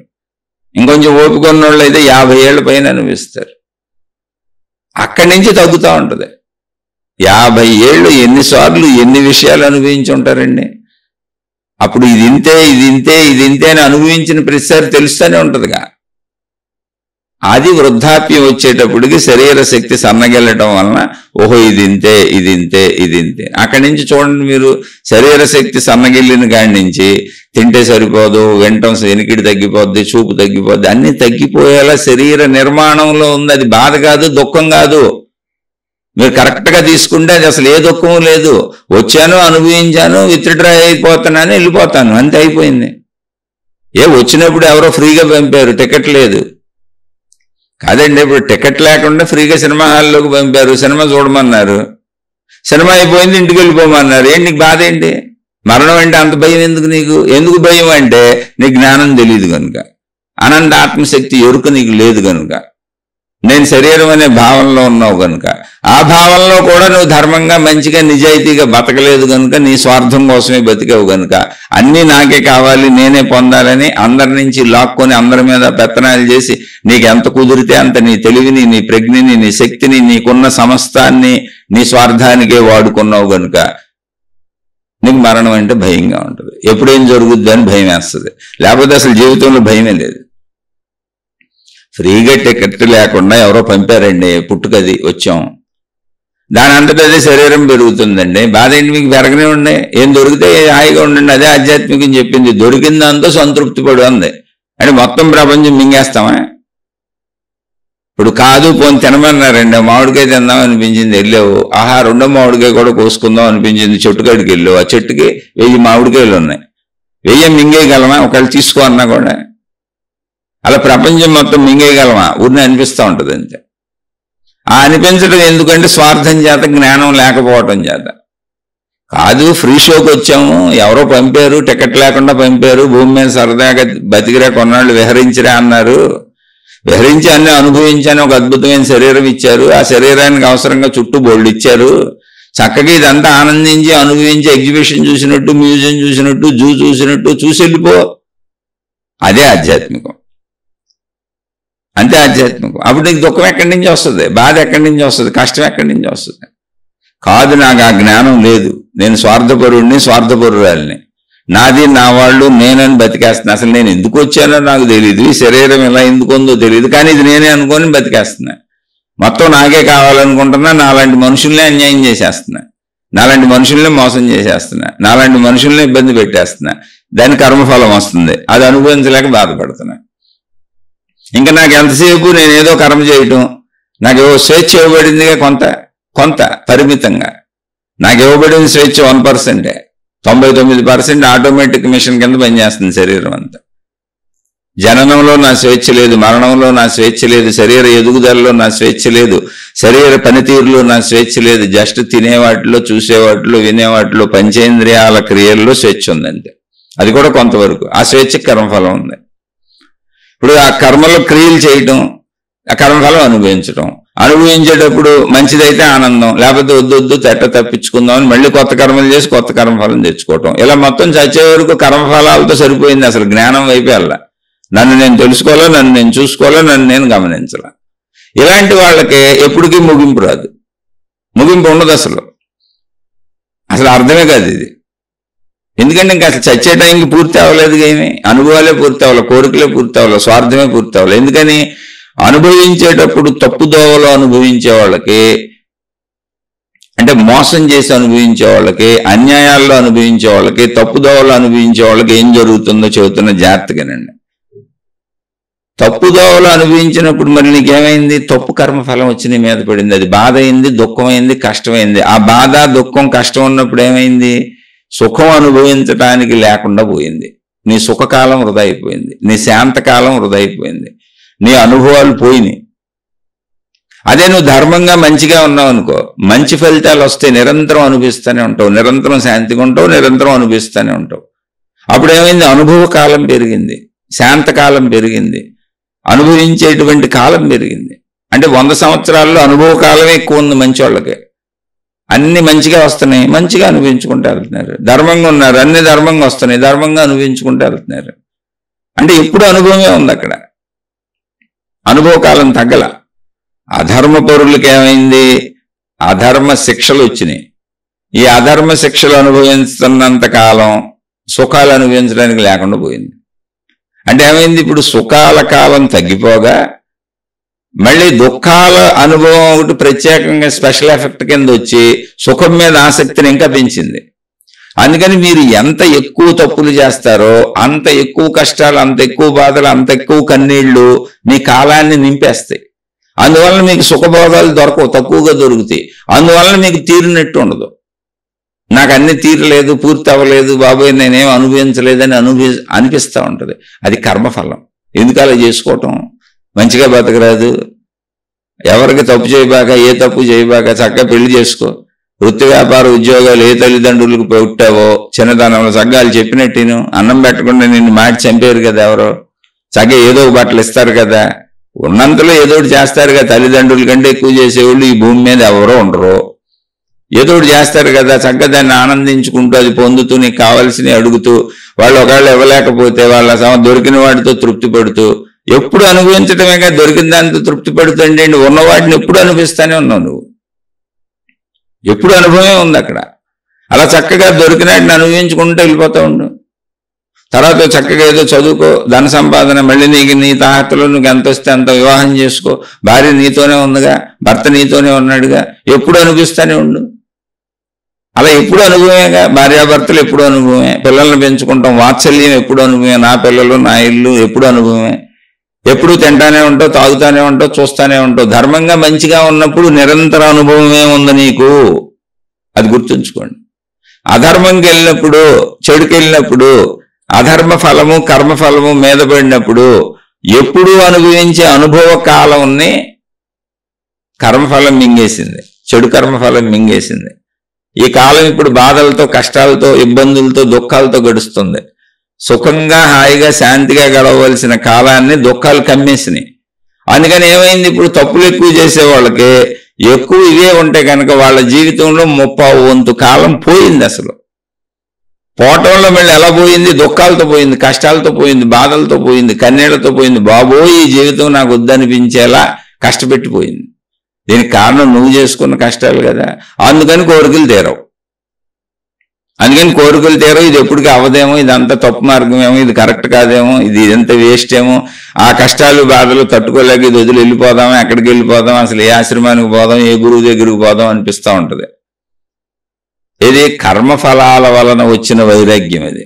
అంతే తప్ప సంపూర్ణత్వంతో సృష్టించినటువంటి శరీరాన్ని ధర్మంగా మంచిగా సంపూర్ణంగా అనుభవించి, అంటే చిన్నతనంలో తల్లిదండ్రుల ప్రేమలను పొంది, దాన్ని సంపూర్ణంగా అనుభవించి, మనతో పుట్టినటువంటి సోదర సోదరీమణులతో సంపూర్ణంగా అనుభవించి, చుట్టూ ఉన్న స్నేహితులతో సంపూర్ణంగా అనుభవించి, వృత్తి వ్యాపార ఉద్యోగాలకు అవసరమైన విజ్ఞానాన్ని నేర్చుకుంటూ చుట్టూ ఉన్న వాళ్ళతో సంపూర్ణంగా అనుభవించి, ధన సంపాదన సంపాదించుకొని, నేను కష్టపడ్డాను సంపాదించుకున్నాను అని దర్జాగా కింగ్ లాగా నా బతుకు నేను బతుకుతున్నాను అని సంపాదించుకొని, నా సంపాదనలో నేను హీరోలాగా బతికాను, హీరోయిన్ లాగా హాయిగా బతుకుతున్నాం, మాకున్నదాంతో తృప్తిగా ఉన్నాం అనేటువంటి ఆనందాన్ని అనుభవించి, అక్కడి నుంచి వివాహాలు చేసుకొని సంపూర్ణంగా శారీరక సుఖాలు అనుభవించి, ఆ శారీరక సుఖాలు అనుభవిస్తున్నప్పుడు పుట్టినటువంటి పిల్లల్ని పెంచుకుంటూ, నా పిల్లలు, నా ఇల్లు, నా కుటుంబం, నా తల్లిదండ్రులని, వృద్ధాప్యంలో ఉన్న తల్లిదండ్రులను చూస్తూ, ఇటు నేను కన్నా నా పిల్లల్ని పెంచుకుంటూ, నా చుట్టూ ఉన్న నా సోదర సోదరీమణులకు అవసరమైన సహాయాలు అందిస్తూ, ఇదంతా నా బంధువర్గం అని దాన్ని ఆస్వాదిస్తూ ఆనందిస్తూ, స్నేహితులతో చక్కగా అన్ని ఆనందిస్తూ ధర్మంగా సాగిన వాడికి మొత్తం అనుభవంగా ఉంది. చివరి వరకు దుఃఖం ఎక్కడుంది అక్కడ? అంటే ఏమైంది, నీ కాలం అనుభవ కాలం ఎక్కువైపోయింది, అందుకని నీకు తీరిపోద్ది. అదే రుణాలు తీరడం అంటే. అది రుణాలు తీరడం అంటే ఏంటో తెలుసా? ఇచ్చినంత పుచ్చుకున్నంత ఇచ్చావు. అందుకని ఎక్కడైనా మీరు పుచ్చుకోండి, భార్య దగ్గరైనా, భర్త దగ్గరైనా, తండ్రి దగ్గరైనా, తల్లి దగ్గరైనా, ఎవరి దగ్గరైనా, స్నేహితుడి దగ్గరైనా, బయటైనా, యజమాని దగ్గరైనా, నౌకరి దగ్గరైనా, ఇచ్చి పుచ్చుకోవడాల్లో విషయాలు మార్పు. కానీ మీరు ఒక పని వాడిని పెట్టుకున్నారనుకోండి, ఒక పని ఆయన్ని ఎందుకు పెట్టుకున్నారు, ఒక పని మనిషిని ఎందుకు పెట్టుకున్నారు? మీరు చేసుకోలేక కదా, దానికి బదులుగా డబ్బు ఇస్తున్నారు అంటే. వాళ్ళేం తక్కువ వాళ్ళు కాదు, వాళ్ళే నీకంటే ఎక్కువ వాళ్ళు. ఎందుకని నువ్వు చేసుకోలేక కదా వాళ్ళని పెట్టుకున్నావు. నీకంటే ఎక్కువ వాళ్ళు, నీ చేసుకోలేను కదా నువ్వు పని వాళ్ళ సాయం తీసుకుంటున్నావు. అప్పుడు ప్రేమగా ఉండు, మంచిగా ఉండు. ఏది నువ్వు పుచ్చుకున్నా దానికంటే కొంచెం ఎక్కువ. 10 రూపాయలు ఇవ్వాలా, 10 రూపాయలు పావలా ఇవ్వు. లేదు ఇవ్వలేనండి బాబు నా బుర్ర పాడైపోద్ది అంటే 10 రూపాయలు 10 పైసలు, 10 రూపాయలు 5 పైసలు, 10 రూపాయలు కరెక్ట్గా ఇవ్వాలని ఎందుకు అనుకుంటున్నావు? నీకు కావాలని కదా పెట్టుకున్నావు. అలా ఇచ్చిపుచ్చుకోవటంలో ఎంత ఇవ్వాలో తెలియనప్పుడు కొంచెం ఎక్కువే ఇవ్వు, ఎవరికైనా. అప్పుడు నీకు సంపూర్ణత్వంగా అన్నీ అనుభవించాను అని ఉపశమించిపోద్ది నీ మనసు. వృద్ధాప్యం వచ్చేటప్పటికి సంపూర్ణమైనటువంటి ఉపశమనంలో కూర్చొని తనను తాను గ్రహించుకుంటుంది. అదే తనను తాను గ్రహించుకుంటుంది, అది ఆత్మజ్ఞాన మార్గానికి వెళ్ళిపోద్ది. ఎందుకని? శరీరం ఎప్పుడైతే శాంతించిందో, మనసు ఎప్పుడైతే శాంతిస్తుందో, అది మామూలు యవ్వనంలోనైనా సరే. ఇప్పుడు కుటుంబ జీవితంలో ఉన్నాం, భార్యాభర్తలు హాయిగా గడిపాం, శారీరక కోరిక తీరిపోయింది, చక్కగా ఉన్నాం, దాంతో ఏదో తిన్నాం, తృప్తిగా ఉన్నాం, ఏదో చేసుకున్నాం, అయిపోగానే ఆ రోజు ఎంత హాయిగా ఉంది. ఒక 2 గంటల కాలం మిగిలింది అనుకో, చక్కగా ఆత్మజ్ఞానం సాధన చేసుకో. రోజులో 1 గంట 2 గంటల కాలం మిగిల్చుకో. ధర్మంగా బతికేవాడికి బోల్డ్ కాలం మిగులుద్ది. అధర్మంగా బతికే వాళ్ళకి అధర్మం చేయటానికి చేసే ఆలోచనలు, అధర్మం చేసినాక వచ్చే కర్మ ఫలాలను అనుభవించడానికి వచ్చే కర్మల వలన కాలం సరిపోదు. 24 గంటల కాలం సరిపోదు వాళ్ళకి. ఆశ, లాలస, కోరిక, అత్యాశ, దురాశ, దుఃఖం ఇవన్నీ నిన్ను 24 గంటలు నింపేసి నిద్రలో కూడా నిన్ను వెంటాడుతూనే ఉంటాయి. ధర్మపరులకు అలా ఉండదు. ఉన్నదాంతో సంతృప్తిగా ఉండు. ఆధ్యాత్మికంగా చెప్పింది నేను చెప్పేది కాదు. ఉన్నదాంతో సంతృప్తిగా ఉండగా ఏం చేస్తామండి మనం? ఈయన్ని పెళ్లి చేసుకున్నాం, ఈయన్ని పెళ్లి చేసుకున్నాం, ఏదో పెళ్లి చేసుకునేటప్పుడు వాళ్ళు బాగానే కనపడ్డారు, నచ్చారు, సంతృప్తి చెందే కదా పెళ్లి చేసుకున్నాం, గంతకు తగ్గ బొంత. ఇప్పుడు పెళ్లి చేసేసుకున్నాక మనం సమాజంలో జీవిస్తుంటే ఎదురింటి ఆయన బాగున్నాడు, పక్కింటి ఆవిడ బాగుంది అంటే అది అధర్మం కదా. ఉన్నదాంతో తృప్తిగా ఉండంటే అది. అలాగే నీ డబ్బు అయినా అంతే, నీ వనరు అయినా అంతే, ఇవన్నీ మనం ఏర్పాటు చేసుకున్న వ్యవస్థ. ఇది జంతులోకం కాదు కదా. అందుకని నువ్వు ఉన్నదాంతో తృప్తిగా ఉండంటే ఏంటి? నువ్వు ఎన్నుకొని చేసుకున్నాయే. నువ్వు చదువుకు నీకు ఆ ఉద్యోగం వచ్చింది, ఆ ఉద్యోగానికి ఆ డబ్బు వస్తుంది, అంతే సింపుల్. అది దాంతో ఏమొస్తే దాంతో ఉండు. అలాగే నువ్వు ఎన్నుకొని తెచ్చుకున్న భర్త, నువ్వు ఎన్నుకొని తెచ్చుకున్న భార్య, ఇంక అయిపోయింది నీ స్టోరీ. ఆ దాంతో ఏంటో ఏముంటే అయ్యే పొందు. నువ్వు కావాలని నువ్వు సంసారం చేస్తుంటే పుట్టిన పిల్లలు, అంతే, అది అలాగే ఉంటుంది. ఆ స్టోరీ అక్కడికి అయిపోయింది. దాన్ని నువ్వు మార్చడం కుదరదు. దాన్ని ఎలా జాగ్రత్తగా చేసుకోవాలి, చేసుకుంటే ఇల్లు ఆడితో తృప్తిగా హాయిగా సాగిపో. అదే ఆధ్యాత్మికత చెప్పింది. అక్కడ తృప్తి హాయి ఉంటది. ఎప్పుడు ఎందుకు ఉండదు అంటే పక్కోళ్ళని చూసి అదేదో బాగుందని అది బాగోలేదని నువ్వు పోల్చుకుంటున్నావు. అక్కడ ప్రాబ్లం వచ్చింది. ముందు అన్నీ నువ్వు ఎన్నుకున్నాయేగా. నువ్వు కావాలని కొనుక్కున్న చెప్పులే, మళ్ళీ ఎవరి చెప్పులో చూసి నాయి బాగోలేదంటే నువ్వు కావాలని కొనుక్కున్న బట్టలే. అబ్బో వాడెవడో నాకంటే బాగా కొనుక్కున్నాడు అనుకుంటే నువ్వు కావాలని చేసుకున్న వాటిని నువ్వు అనుభవించుకుంటూ వెళ్ళిపోమని చెప్పింది ఆధ్యాత్మికత. నీ ప్రయత్నంలో నీకు దొరికిన వాటితో సంతృప్తిగా. అప్పుడేమవుతుంది? కాలం మిగిలిపోద్ది. మనసు శాంతించి శరీరం శాంతించినప్పుడు నిత్య జీవితంలోనే ఎక్కడో వృద్ధాప్యం దాకా వెళ్ళక్కర్లా. ఇప్పుడు నిత్య జీవితంలో నాకు కోరిక కలిగింది, నా భార్యతో భర్తతో తీర్చుకున్నాను, కోరిక కలిగింది నాకు నచ్చింది తిన్నాను, కోరిక కలిగింది నాకు నచ్చింది కట్టుకున్నాను, కోరిక కలిగింది నాకు నచ్చింది చూశాను, కోరిక కలిగింది నాకు నచ్చింది విన్నాను, నా పరిధిలో నాకు అన్ని చేసుకున్నాను ధర్మంగా మంచిగా. ఎవరు చేసుకోవద్దన్నారు? అప్పుడు శాంతించిపోయింది మనసు. ఇప్పుడు నాకు రోజులో 4-5 గంటలు మిగిలిపోతుంది కాలం. ఇప్పుడు కాలం మిగిలిపోతుంది. ఎందుకని? ఉన్నదాంతో సంతృప్తిగా ఉన్నాను, అన్నీ అనుభవిస్తున్నాను, అనుభవించేసినాక ఉపశమించిపోతున్నాయి, ఇంద్రియాలు ఉపశమిస్తున్నాయి, మనసు శాంతించింది, శరీరం శాంతించింది, కాలం మిగిలింది. ఈ మిగిలిన కాలంలో చక్కగా ఆత్మజ్ఞానం నిన్ను నువ్వు తెలుసుకో, నీ పట్ల నువ్వు ఎరుక కలిగించుకో. నేను ఈ శరీరాన్ని కాదు శక్తిని అనే భావాన్ని మహాత్ములు అద్భుతంగా అందించారు. ఆ ప్రయాణం కొద్ది కొద్దిగా చేయి. అది ఎవరికి? ఉపశమించిన వాళ్ళకి. ఇప్పుడు ఉపశమించినప్పుడు మనకి ప్రశ్నలు వస్తూ ఉంటాయి. కాలం వృధా అయిపోద్ది, ఘర్షణలు వస్తాయి, వాదనలు వస్తాయి, వాదోపవాదాలు వస్తాయి, చర్చలు వస్తాయి. ఎందుకురో మా ఇంట్లో కూడా వస్తాయి. మా ఇంట్లో కూడా అన్ని రకాలు ఉన్నాయి. ఇప్పుడు మన సోదరుడు అడిగిన ప్రశ్న ప్రతి ఇంట్లో ఉంటుంది, మా ఇంట్లో కూడా ఉంది. కానీ ఘర్షణ నాకు ఎప్పుడూ ఘర్షణ కాదు. నా అభిప్రాయం చెప్పాను, వాళ్ళకి ఇష్టం, వాళ్ళకి ఎలా కావాలనుకుంటే అలా చేసుకుంటారు, చేసుకునే ఉండే. మూతి ముడుచుకున్నారు, అడ్డంగా ఉన్నారు, ఇడిదిరిగారు అడిదిరిగారంటే 2 రోజులు కోరిక ఆపుకో, ఏమైంది? ఇప్పుడు భార్య 2 రోజులు నీతో మూతి ముడుచుకుంది, భర్త నీతో సరిగ్గా లేడు 4 రోజులు. 4 రోజులు కోరిక ఆపుకుంటే చచ్చిపోతామా ఏంటి? 4 రోజులు నచ్చింది తినపోతే చచ్చిపోతామా? 4 రోజులు ఫెసిలిటీస్ లేకపోతే చచ్చిపోతామా? అది సహజ లక్షణం మనుషులకి. జ్ఞానం తెలిస్తే అది సహజత్వం అని తెలుస్తుంది. నాకు అన్నీ ఉన్నాయి. నా తల్లిదండ్రుల నుంచి నా బిడ్డల వరకు అన్ని రకాల వైరుధ్యాలు, విభేదాలు, విరోధాలు అన్నీ ఉన్నాయి. కానీ అవి సహజం. అవి విరోధాలు కాదు, వైరుధ్యాలు కాదు, విభేదాలు కాదు. వాళ్ళు స్వతంత్ర మనుషులు. నా మాట ఎందుకని అసలు వాళ్ళకి నచ్చినట్టు వాళ్ళు ఉంటారు. ఎవరికి నచ్చినట్టు వాళ్ళు ఉండటమే వాళ్ళ ఆనందం. ఉన్నాయి స్వేచ్ఛ ఇవ్వు, నువ్వేం చేయాలో చేసుకుంటే ఇల్లు. అయితే ఎవరికి నచ్చినట్టు వాళ్ళు ఉండటంలో అందరూ మంచిగా ధర్మంగానే ఉండాలి అనేది ఆధ్యాత్మిక దైవీ మార్గ ప్రాతిపదిక. నువ్వు ఎక్కడైనా ఉండు, మంచిగుండు, నీకు నచ్చినట్టు మంచిగుండు, అంతే సింపుల్. అది ఇప్పుడు కుటుంబం ఉందండి, ఏదో టీవీ పెట్టుకు చూస్తున్నాం, నేను ఈ ఛానల్ చూస్తాను కాదు, నేను ఆ ఛానల్ చూస్తాను కాదు, నేను ఈ ఛానల్ చూస్తాను, ఒకే టీవీ కాడ అందరూ కొట్టుకుంటున్నారు అనుకోండి, ఎవరో ఒకళ్ళు కాంప్రమైజ్ అవ్వండి, అందులో తప్పు లేదు, రైటు లేదు, సింపుల్ అంతే. అలాగే వంటలో వండుకుంటున్నాం, నేను ఈ కూర తింటాను, నేను ఆ కూర తిన్నాను, ఇదే కావాలి అదే కావాలని ఇంట్లో ఉన్న వాళ్ళందరూ పోటీ పడుతున్నారు అనుకోండి, ఏది తప్పు కాదు రైటు కాదు, ఎవరో ఒకళ్ళు కాంప్రమైజ్ అవ్వండి. అలా అన్ని విషయాల్లోనే వస్తుంది అది. అయితే అది తప్పు కాదు రైట్ కాదు అనే విషయం నీకు అర్థమైనప్పుడు అసలు నీ లోపల ఘర్షణే ఉండదు. వ్యక్తి తన అభిప్రాయాన్ని వ్యక్తపరుస్తున్నాడు అని ఉంటుంది.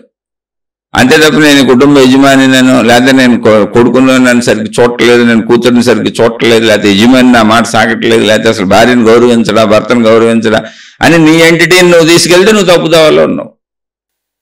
ఇక్కడే కాదు, కుటుంబంలోనే కాదు, ఎక్కడైనా ఇది వ్యక్తుల సమూహం, ప్రతి వ్యక్తికి ఇండివిజువాలిటీ ఉంటుంది. ఆ విషయం తెలిసినప్పుడు ఎవరి యొక్క ఇండివిజువాలిటీని, అంటే ఎవరి యొక్క స్వతంత్ర వ్యక్తిత్వాన్ని నువ్వు భంగం కలిగించో బాధ కలిగించో, దాన్ని కలుపుకి ఎలా జీవించాలనే ప్రయత్నమే జీవితం. అదే మంచితనం, అదే ధర్మము. ధర్మం అంటే అది. ఘర్షణలు రావా? వస్తాయి, అందరి ఇళ్లలో వస్తాయి. ఇప్పుడు మా ఇంట్లో కూడా ఉన్నాయి, మీకు చెప్పే నాకు ఘర్షణలు ఉన్నాయి, రోజు ఉంటాయి. కానీ అది నాకు ఘర్షణ కాదు. ఇప్పుడు నేను ఒకటి చెప్పా, నా కుమార్తె కూడా చెప్పింది, అవును పెద్దది అవుతుంది కదా, తన ఇష్టం తన అభిప్రాయం తను చెప్పింది, నేను ఇప్పుడు అది ఎంతవరకు చేయగలను, చేయగలిగితే ఆమెకి నచ్చినట్టు చేద్దాం, నాకు నచ్చినట్టు ఎందుకు? అందులో ప్రమాదం లేనప్పుడు. అందులో ప్రమాదం ఉంది, విడమర్చి చెబుతాను, వినకపోతే బలవంతంగా అయినా చేస్తాను. అప్పుడు కాసేపు ఘర్షణ రావచ్చు, దుఃఖం రావచ్చు, కానీ నేను మంచి చేశాను కాబట్టి నాకు ఘర్షణ లేదు, దుఃఖం లేదు, నాకు ఫలితం కూడా మంచిదే వస్తుంది. అలా నా కొడుకున్నాడు, బోల్డ్ సార్లు ప్రతిరోజు ఒక రోజులో 10 సార్లు నేను చెప్పింది ఒకటైతే ఆయన ఇంకోటి చెబుతాడు, ఆయన చెప్పింది ఇంకోటి అయితే నేను ఇంకోటి చెబుతాను.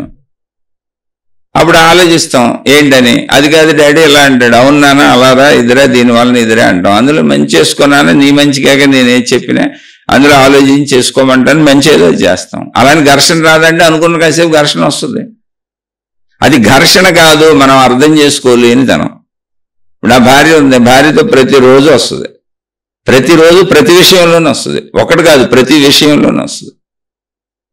అయితే అదేంటి ప్రతి విషయంలోనే ఎందుకు రాదా? వేరే మనిషి, నేను వేరే మనిషిని కదా, అలా ప్రతి విషయంలోనే వస్తుంది. ఇద్దరికి ఒకే రకమైన ఆలోచనలు ఎందుకు వస్తాయి? అసలు ఆ శరీరమే వేరు. భార్య అనే శరీరం స్త్రీ, భర్త అనే శరీరం పురుషుడు. మొత్తంగా వాళ్ళ తీరు వాళ్ళ ఆలోచన వేరు, మొత్తంగా నా తీరు నా ఆలోచన వేరు. అలాగే పిల్లలు అనేవాళ్ళు అసలు వాళ్ళ వయసు వేరు, వాళ్ళ విధానం వేరు, వాళ్ళ జీవితం వేరు, వాళ్ళ పద్ధతులు వేరు. వాళ్ళ స్థితిలో వాళ్ళ ఆలోచనలు వస్తాయి, నా స్థితిలో నా ఆలోచనలు వస్తాయి. అలా సృష్టిలో ఏ ఇద్దరికి ఒకలాంటి ఆలోచనలు రావు అని తెలిసినప్పుడు ఘర్షణ ఎందుకు? అది విరోధం ఎందుకు అవుద్ది? అది కాలం వృధా ఎందుకు అవుద్ది? అది ఘర్షణ ఎందుకు అవుద్ది? అయితే అవుతుంది, ఘర్షణ అవుతుంది, వృధా అవుతుంది, కాలం వృధా అవుతుంది, చెడు అవుతుంది. ఎవరికి? చెడ్డదారుల్లో ధర్మంగా మంచిగా వెళ్ళని వాళ్ళకి. మళ్ళీ అందుకే ఆధ్యాత్మిక మూలం నుంచి ప్రతిరోజు నుంచి మంచిగానే ఉండాలి, ప్రతిరోజు మంచిగానే ఉండాలి, మొట్టమొదటి రోజు నుంచి మంచిగానే ఉండాలి, ధర్మంగానే ఉండాలి. అలా ఉండే వాళ్ళకి ఇదంతా చెడు అవుతుంది, అసలు ఘర్షణ రాదు. ఇప్పుడు ఆ భార్యతో అంది, నేను ఒకటి చెప్పి ఆవిడ ఒకటి చెప్పింది. ఆ నిమిషానికి నా మాట కొంచెం కటువుగా కరుకుగా ఉండొచ్చు, ఆమెకు బాధ కలిగించవచ్చు, లేదా ఆమె మాట నాకు ఆ నిమిషానికి బాధ కలిగించవచ్చు, కానీ వెంటనే జ్ఞానం పనిచేస్తుంది. అది ఆవిడ అభిప్రాయం, ఇది నా అభిప్రాయం. మేమిద్దరం కలిసి బతుకుతాం, ఒకళ్ళ అభిప్రాయాలను ఒకళ్ళు గౌరవించుకుంటూ ఉంటాం, అప్పుడే జీవితం సాగేది. కాబట్టి నేను తగ్గుతానా, ఆమె తగ్గుతుందో, ఎవరో ఒకళ్ళు తగ్గుతాం, మళ్ళీ వెంటనే ప్రక్రియ జీవితం నడుపుకుంటూ వెళ్ళిపోతాం. లేకపోతే 55 ఏళ్ళ జీవితం ఎలా నడుస్తుంది? లేదా అసలు ప్రపంచంలో ఇన్ని కుటుంబాలు ఎలా నడుస్తే? ఒకళ్ళు తగ్గి ఒకళ్ళు తగ్గకపోతే. తగ్గుతున్నారు, ఒకసారి వాళ్ళు తగ్గుతున్నారు, ఒకసారి వీళ్ళు తగ్గుతున్నారు. ఎప్పుడు ఎవరు తగ్గాలో వాళ్ళే నిర్ణయించుకుంటున్నారు, ఆ పరిస్థితిని బట్టి, సందర్భాన్ని బట్టి. అంతే తప్ప ఘర్షణ రాని కుటుంబమే ఉండదు. అయితే ఈ ఘర్షణల్లోంచి నీ జ్ఞానం వస్తుంది. మళ్ళీ ఇక్కడ ఉంది, ఒరుకుడు ఉంది, రాపిడు ఉంది. అరే నేను ఎప్పుడు ఎదుటి మనిషి నుంచి ఆశిస్తున్నాను, అందుకని ఘర్షణ వస్తుంది. ఎదుటి మనిషి ఎప్పుడు నా నుంచి ఆశిస్తుంది, అందుకని ఘర్షణ వస్తుంది. అసలు ఈ ఆశించడం అనే ప్రక్రియ ఏంటి అని పరిశీలించుకుంటే జ్ఞానంలోకి వెళ్తుంటావు. ఇది కూడా వస్తుంది. అన్నీ అవసరమేనండి. ఇక్కడ ఒక బాధ, ఒక దుఃఖం, ఒక కష్టం, ఈ కర్మఫలాలు ఇవన్నీ ఎందుకు పెట్టబడినవి అంటే మొత్తంగా నేను అన్ని జ్ఞానంలోకి తీసుకెళ్తాయి. లేదు కర్మఫలాలు నాకు అక్కర్లేదు, నేను మంచిగా జ్ఞానంలోకి వెళ్ళిపోతానంటే ముందు నుంచి ధర్మంగా మంచిగా ఉండేవాళ్ళు మంచిగా జ్ఞానంలోకి వెళ్ళిపోతారు. ఎందుకని? పంచేంద్రియాల శరీరంతో ఎంతవరకు అనుభవించవచ్చో అంతవరకు అనుభవిస్తూ వెళ్ళిపోయారు. మొత్తం కాలం ఉపశమించిపోతాయి. మీరు ఈ రోజు భోంచేశారండి, మీ ఆకలి ఉపశమించిపోలే? మీకు ఆకలేసింది, భోంచేశారు, ఇప్పుడు ఆగిపోయిందా లేదా? ఇప్పుడు ఆగిపోయింది. ఆగిపోయినాక మీకు హాయిగా ఉందా లేదా? హాయిగా ఉంది. ఇప్పుడు దాహం వేసింది, మీరు నీళ్లు తాగారు, దాహం ఉపశమించిందా లేదా? ఉపశమించినాక హాయిగా ఉందా లేదా? ఉంది కదా. మళ్ళీ ఆకలేసినప్పుడు చూద్దాం. ఈ మధ్యలో కాలం అంతా ఖాళీనేగా. అలాగే అన్ని కోరికలు తీర్చుకుంటుంటే ఉపశమిస్తూ ఉంటాయి. ఉపశమించినప్పుడు హాయిగా ఉంటుంది. హాయిగా ఉన్న కాలం అంతా అద్భుతంగా సాగిపోద్ది. అదే మంచి కాలం. అది ఎప్పుడు వస్తుంది? ధర్మంగా ఉంటే, మంచిగా ఉంటే. అప్పుడేమైంది? కాలం మిగిలిపోతూ ఉంటుంది. నీ వృత్తి వ్యాపార ఉద్యోగాలు ఎందుకని? లాలసగా పిచ్చిగా డబ్బుల కోసం పరిగెత్తవు నువ్వు. ఇప్పుడు హాయిగా భార్యాభర్తలు అన్యోన్యంగా ఉండి సుఖంగా సంతోషంగా జీవితం సాగిపోతుంది అనుకోండి, ఉన్నదంతా సర్దుకుంటున్నారు అనుకోండి. అప్పుడు ఆ భార్య ఏమనుకుంటుంది? మా ఆయన తొందరగా ఎప్పుడు వస్తాడా, కబుర్లు ఎప్పుడు చెప్పుకుందామా. భార్య భర్తల స్నేహితుల్లాగా ఉండి ఎప్పుడు ఎదురు చూస్తుంటారు. భర్త దగ్గరికి ఎప్పుడు వెళ్దామా, భార్య దగ్గరికి ఎప్పుడు వెళ్దామా అని పిల్లలతో ప్రేమించుకుంటూ, పిల్లలు ఎప్పుడు వస్తారా, పిల్లలతో కూర్చొని కబుర్లు ఎప్పుడు చెబుదామా, చక్కగా మా వాళ్ళందరితో హాయిగా ఎలా ఉందామా అనేటువంటి ఆనందం వచ్చినప్పుడు మిగిలిన ఆనందాల వైపు తగ్గిపోద్ది. దానికోసం నువ్వు ఎక్కువ శ్రమ పడాల్సిన, కష్టపడాల్సిన, డబ్బు సంపాదనకి వెళ్ళాల్సిన, రకరకాల వస్తువులకి వెళ్ళాల్సిన అవసరత నీకు రాదు. నువ్వు ఎప్పుడైతే ఇక్కడ కరెక్ట్గా లేవో డబ్బు కోసం, ఇతర వస్తువుల కోసం పరుగులు పెడతా ఉంటావు. కాబట్టి నీకు కాలం ఉండదు. ఎక్కడో తప్పింది, ధర్మం తప్పింది, పద్ధతి తప్పింది, మంచి తప్పింది. సృష్టి ఎంత అద్భుతంగా మన శరీరాన్ని చేసిందంటే అసలు సుఖాలన్నీ శరీరంలో, ఇంద్రియాల్లో పెట్టేసింది. స్త్రీ పురుష కలయికలో అంత సుఖం ఉంది. సుఖం బయట ఎక్కడ కొంటావు నువ్వు? నాలుక మీద వేసుకు తింటంటే నాలుక రుచి తెలిసే సుఖం ఉంది, రుచి సుఖం. అది నాలుక మీద ఉంది, బయట ఎక్కడి నుంచి తెచ్చుకుంటావు? సుఖం నీ శరీరంలో లేకపోతే నువ్వు ఎంత సంపాదించి ఏం చేసినా బయట నుంచి సుఖాన్ని తెచ్చుకోవడం కుదరదు. అలాగే స్పర్శలో సుఖం ఉంది. చక్కటి ఫ్యాన్ గాలు తగులుతుంటే, ఏసీ గాలు తగులుతుంటే హాయిగా మంచి మండు టెండర్లో చల్లదనంలో ఎంతో హాయిగా ఉంటుంది. మంచి చలికాలంలో వెచ్చదనం ఎంతో హాయిగా ఉంటుంది. అసలు సుఖము హాయి శరీరంలోనే ఉన్నాయి, బయట నువ్వు కొనుక్కోలేవు, వాటిని బయట తెచ్చుకోలేవు. అందుకని ఉన్నదాంతో సంతృప్తిగా ఉండు అంటే ఏంటి? ఆ సుఖాన్ని హాయిని అనుభవించేది నీ లోపలే ఉంది. తగు మాత్రంగా తెచ్చుకో చాలు, బయట నుంచి సుఖాలన్నీ లోపలే ఉన్నాయి, నీకు శరీరంలో ఉన్నాయి. అలా అనుభవించిన వాడికి సుఖతృప్తి కలుగుద్ది. తృప్తి అంటే అది సుఖతృప్తి, అనుభవ తృప్తి కలుగుద్ది. ఆ తృప్తి ఎప్పుడూ చివరిలో కలగటం కాదు, ఏ రోజుకి ఆ రోజు కలుగుతూనే ఉంటుంది. అన్నం తింటే ఆగినట్టుగా, ఆకలి ఆగినట్టుగా, నీళ్లు తాగితే దాహం తీరినట్టుగా, అలా ఏ రోజుకి ఆ రోజు అన్ని తృప్తి చెందిపోతుంటే కాలం మిగిలిపోద్ది కదా నీకు. ఇప్పుడు కూడా ఇది వింటున్నటువంటి కొంతమంది సోదరులు ఉన్నారు. అంటే నేను తెలిసినటువంటి ప్రత్యేకంగా నేనెవరో తెలిసిన సోదరులు కొంతమంది ఉన్నారు. అప్పుడప్పుడు ఎప్పుడైనా అరుదుగా వాళ్ళు చెప్తూ ఉంటారు, కామెంట్లు పెట్టడమో లేకపోతే ఏదన్నా మెయిల్లోనో చెప్తూ ఉంటారు. ఎందుకంటే గతంలో వాళ్ళకి నేను తెలుసు, చాలా తక్కువ మందిలో ఒకళ్ళిద్దరు ఉన్నారంతే. వాళ్ళు చెప్తారు ఏంటో తెలుసా, రోజు ఇప్పుడు సాయంత్రం ఇంటికి రాగానే చక్కగా తినేసి కూర్చొని మా భార్యాభర్తలు రోజు స్పీచ్ పెట్టుకుంటాం. ఎందుకని వాళ్ళకి సమయం ఉంది, 2-3 గంటల సమయం ఉంది వాళ్ళకి. ఎవరికైనా ఉంటుంది అది. పొద్దున్నే వాకింగ్కి వెళ్ళినప్పుడు స్పీచ్ పెట్టుకొని ఇంటూ వాకింగ్కి వెళ్తానని చెప్తా ఉంటారు. మరి చెప్పటం అంటే మాట్లాడటం కాదండి, మెసేజ్లు, విషయం చెబుతున్నాయి. అంటే సమయం ఎందుకు మిగిలిందంటే ఉన్నదాన్ని సంతృప్తిగా ఉంటున్నారు. ఏదో వచ్చింది బాగానే ఉంది, సమకూరింది. మీరు మంచిగా ధర్మంగా ఉంటే మీరు అడిగిన దానికంటే ఎక్కువ సమకూరుతాయి సృష్టిలో. మీరు అధర్మానికి వెళ్ళి ఎక్కువ పొందుదాం అనుకున్నప్పుడు ఉన్నాయి కూడా పోతా ఉంటాయి. అది సృష్టి. ఎందుకంటే కర్మ సిద్ధాంతం ఉంది ఇక్కడ. ఇప్పుడు సృష్టి అన్ని ఇస్తానే ఉంది, ఎందుకు ఇవ్వదు? అసలు సాధించుకునే ప్రజ్ఞను కూడా సృష్టి ఇచ్చిందండి, ఆ తెలివి కూడా సృష్టి ఇచ్చిందండి. మనకి తెలివి లేకపోతే మనం ఏం చేస్తాం? ఆలోచన పుట్టకపోతే మనం ఏం చేస్తాం? అందుకని కుటుంబ జీవితంలో సాగండి, అన్ని తృప్తి పడిపోతాయి. దాని అంతటదే రోజువారీ జీవితంలో తృప్తి పడినాక ఆత్మజ్ఞానం కలిపి వెళ్ళిపోద్ది అందులో అని చెబుతున్నాయి. మరి ఘర్షణలు వస్తాయి కదండి, ఘర్షణలు నాకు కూడా ఉన్నాయి, ఘర్షణలు అందరికీ ఉన్నాయి, అందరి జీవితాల్లో ఉన్నాయి, దేవుళ్ళ జీవితాల్లో కూడా ఘర్షణలు ఉన్నాయి. కానీ ఘర్షణ కాదది, దాన్ని ఘర్షణ, విభేదము, విరోధముగా తీసుకోకూడదు. ఇంకొక మనిషి యొక్క అభిప్రాయము, ఇంకొక మనిషి, వేరొక మనిషి, భార్య కావచ్చు, భర్త కావచ్చు, కొడుకు కావచ్చు, కూతురు కావచ్చు, తల్లి కావచ్చు, ఎవరైనా కావచ్చు, వేరొక మనిషి అన్నప్పుడు అసలు ఘర్షణే లేదు. అభిప్రాయం తెలుసుకోవాలి నువ్వు, అది నీ ధర్మం. ధర్మం అంటే అది మంచి అంటే అది. అలా రుద్దేయకూడదు నీ అన్నీ. నువ్వు ఎక్కడైతే అది తప్పావో అక్కడ నేను ఇందులో ఇరుక్కుపోయాను, రాలేను, నేను ఇంకా ఇల్లు వదిలిపెట్టి పారిపోతాను, ఎటు వెళ్ళిపోతాను, ఆశ్రమాలకు పోతాను, గురువులు వెనకపోతాను, అటు పోతాను, ఇటు పోతాను అని అనుకుంటూ ఉంటాం. ఎందుకనంటే ఆ దుఃఖాలు, ఆ బాధలు, ఆ కష్టాలు, ఆ ఘర్షణలు, ఆ సంఘర్షణలు భరించలేక. ఇప్పుడు నేనున్నాను, మా ఇంట్లో అన్నీ ఉన్నాయి, కానీ నేను రోజు శాంతంగానే ఉంటాను. మీకు రోజు శీర్షికలు చెబుతానే ఉంటాగా. ఏదైనా ఎప్పుడైనా ఏ అనారోగ్యాలు ఎవరికో వచ్చి వాళ్ళకి సాయం చేయాలను, లేదా నాకు అనారోగ్యాలు వచ్చి నాకేదన్నా చేసుకునేటప్పుడు ఒకవేళ చెప్పలేకపోతాను, లేదా మా పిల్లల కుటుంబ బాధ్యతలు చేయవలసి వస్తే ఏదన్నా అప్పుడు చెప్పలేకపోతాను తప్ప, రోజు చెబుతున్నానంటే ఎంత శాంతంగా ఉండాలి నేను? శాంతంగా లేకపోతే చెప్పలేనుగా. కాబట్టి నా కుటుంబం ఉంది, మనుషులు ఉన్నారు, నా బాధ్యతలు చేస్తున్నాను.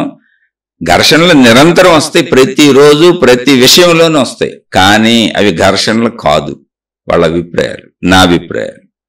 అభిప్రాయాలను గౌరవించుకోవాలి కదా. కుటుంబం ఉన్నప్పుడు ఏది బెటర్ అది చేద్దాం, అందరం కలిసి మేలు జరిగేలా కదా చేసుకుంటాం, అదే చేద్దాం. అప్పుడు అది ఘర్షణ ఎందుకు అవుతుంది? శాంతి అయిపోద్దిగా. అహంకారం ఉన్న చోట నాదే సాగాలంటే ఘర్షణ అవుద్ది. ఇప్పుడు ఇది తప్పు, ఇది రైటు, సోదరుడు అడిగిన దాంట్లో ఉంది. మనం ఏదన్నా తప్పులు చెప్పేటప్పుడు పిల్లలు వెనకపోవచ్చు, అయ్యవచ్చు, అవ్వచ్చు, కాలం వృధా అయిపోవచ్చు అండి. మీరు ఎప్పుడు గుర్తుపెట్టుకోండి, అసలు మనకు అవకాశం ఇచ్చింది సృష్టి. జీవితం అనే అవకాశం ఇచ్చింది సృష్టి. జీవించడానికి వనరులు ఇచ్చింది సృష్టి. జీవించే శరీరం ఇచ్చింది సృష్టి. నువ్వు నిజాయితీగా, ధర్మంగా, మంచిగా నువ్వు సాగుతూ ఉంటే నీకు ఆ అవకాశాలు ఇచ్చేది కూడా సృష్టి. మళ్ళీ అది మర్చిపోతున్నారు మీరు. ఇప్పుడు కాలం మిగిల్చి నువ్వు మంచిగా ధర్మంగా జీవిస్తే కాలం మిగిలిపోద్ది అన్న ఒక తృప్తి ఉంది నీకు. కాలం మిగిలిపోద్ది, అప్పుడు ఖచ్చితంగా మిగిలిపోద్ది. అలాగే నువ్వు అలాగే ధర్మంగా వెళ్తా ఉంటే కాలం నీకు అన్ని మిగిలిస్తుంది. నీ పిల్లలు అలా చక్కగా చదువుకొని సెటిల్ అయిపోతారు. ఎందుకంటే నువ్వు ధర్మాత్ముడివి, ధర్మపరుడివి. నీకు తల్లిదండ్రులు ధర్మాత్ములైతే పిల్లలు ధర్మాత్ములే అవుతారు. చక్కగా వాళ్ళు ఏదో చేసుకొని వాళ్ళకు ఉన్నదాంతో వాళ్ళు తృప్తిగా ఉండి, అవసరమైతే వాళ్ళు కాలం మిగిల్చి నాన్న నిన్ను మేమే చూస్తాం, అమ్మ నిన్ను మేమే చూస్తాం అని చివరి దశలో అన్ని ఏర్పాట్లు చేసి నీ కాలం మొత్తం మిగిల్చేస్తారు వాళ్ళు. రోజులో కూడా నువ్వు కాలం మిగిల్చుకోవచ్చు. నీకు కాలం మిగిల్చే ఏర్పాటు కూడా సృష్టి చేస్తుంది. ఊపిరి పీల్చుకునే ఏర్పాటు సృష్టి చేసినప్పుడు, బతికే ఏర్పాటు సృష్టి చేసినప్పుడు కాలం మిగిల్చే ఏర్పాటు చేయదా? కానీ నీకు ఆసక్తి ఎంత, నువ్వు ధర్మంగా ఉన్నావో లేవో, మంచిగా ఉన్నావో లేవో, అదే కర్మఫలములు. కర్మఫలములు అంటే ఏంటి? చెడు కన్నోళ్ళకి చెడు కర్మలు వచ్చి మీద పడిపోతుంటాయి. ఇలా పిల్లల కాలం వృధా అయిపోద్దా, నా కాలం వృధా అయిపోద్దా, ఎవరి కాలం వృధా అయిపోద్దా అంటే అసలు వృధా అవటానికి జీవితమే వృధా కదా. ఊరికినే వచ్చాం, ఊరికినే పోతాం, ఏముంది అందులో వృధా అయ్యేది? ఆలోచించండి. టికెట్ లేకుండా పంపారండి ఎవరో ఇక్కడికి, భూమి మీద విహరించరమ్మన్నారండి. విహరించడానికి అనువైన శరీరం ఇచ్చారండి. ఆ శరీరానికి అవసరమైన అన్ని ఇక్కడ సమకూర్చారండి. వచ్చి ఫ్రీగా షో చూసి 100 సంవత్సరాలు వెనక్కి వెళ్ళిపోక అసలు ఇవన్నీ బంధించి కూర్చొని ఏదో వృధా అయిపోద్దని కొని ఏడవటం ఎందుకు? అసలు మనం వచ్చావు, ఫ్రీ షో చూసుకో, చక్కగా పంచేంద్రియాలతో అనుభవించు, దొరికినవన్నీ అనుభవించు, ఫ్రీగా అనుభవించు, అన్నీ ఉచితమే అనుభవించు, నువ్వు కావాల్సినవన్నీ చేసుకో. మళ్ళీ ఎవరో వెనక్కి వచ్చేయమంటారు, వెళ్ళిపో. శరీరం ఇచ్చింది ఎవరో, శరీరాన్ని నడుపుతుంది ఎవరో, దాన్ని పెంచుతుంది పోషిస్తుంది ఎవరో, దానికి ఆ ఇంద్రియ అనుభూతులు ఇచ్చింది ఎవరో, మళ్ళీ వెనక్కి వచ్చేయని పిలిచేవాళ్ళు ఎవరో. ఇందులో మనదే ఉంది. ఆనందించమన్నారు, నిన్ను ఆనందించుకుంటూ వెళ్ళిపో. అది ధర్మంగా మంచిగా ఆనందించమన్నారు, మంచిగా ఆనందించుకుంటూ వెళ్ళిపో. అదే తృప్తి వచ్చేస్తుంది. ఒకటే. 2, నువ్వు కరెక్ట్గా ఉంటే నీకు అన్ని సమకూర్చబడతాయి. ఎలా వస్తాయని అడక్కో. గాలి ఎలా సమకూర్చబడింది, నీరు ఎలా సమకూర్చబడింది, పంచభూతాలు ఎలా ఉన్నాయి, 100 ఏళ్ళ జీవితానికి అవసరమైన అన్ని ఎలా ఇవ్వబడినాయి. అలాగే నీకు నిజంగా ఆత్మజ్ఞాన అభిలాష, నిన్ను నువ్వు తెలుసుకోవాలనేటువంటి జిజ్ఞాస నీకుంటే, నువ్వు ధర్మంగా మంచిగా జీవిస్తూ కరెక్ట్గా సాగాలి అనేది నీకుంటే అసలు నీకు ఆ జ్ఞానం ఇవ్వబడుతుంది. ఇప్పుడు నేను చెప్పాను, నా భార్య, నా పిల్లలు, మొత్తం ఘర్షణలు అన్నీ ఉన్నాయి. మీకు విషయం తెలుసా, నేను జీవితకాల మౌనం పెట్టుకొని 3 సంవత్సరాలు సంపూర్ణంగా నిండిపోయి 4వ ఏడు. ఎందుకు పెట్టుకున్నాను అంటే సేమ్ నీలాగానే ఘర్షణలు వచ్చినాయి, గొడవలు వచ్చినాయి, గోళలు వచ్చినాయి, రకరకాల ఇబ్బందులు వచ్చినాయి, సమస్యలు వచ్చినాయి, అన్నీ వచ్చినాయి.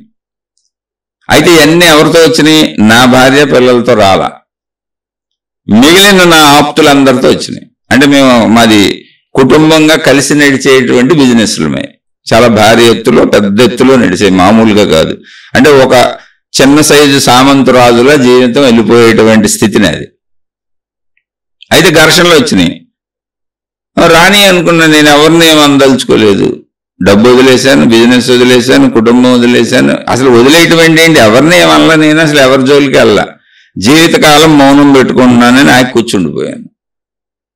అలా కాలం ఏర్పాటు చేసింది. ఎందుకంటే నాకు మొదటి నుంచి ఆత్మజ్ఞానం ఇంట్రెస్ట్, ఇదే ఇంట్రెస్ట్. కానీ జీవితంలో అది చేయాలి కాబట్టి అది చేసుకుంటూ ఇది నేర్చుకుంటూ, అది చేసుకుంటూ ఇది నేర్చుకుంటూ వెళ్తున్నా. అలా వచ్చింది, ఘర్షణల్లోంచి వచ్చింది అది.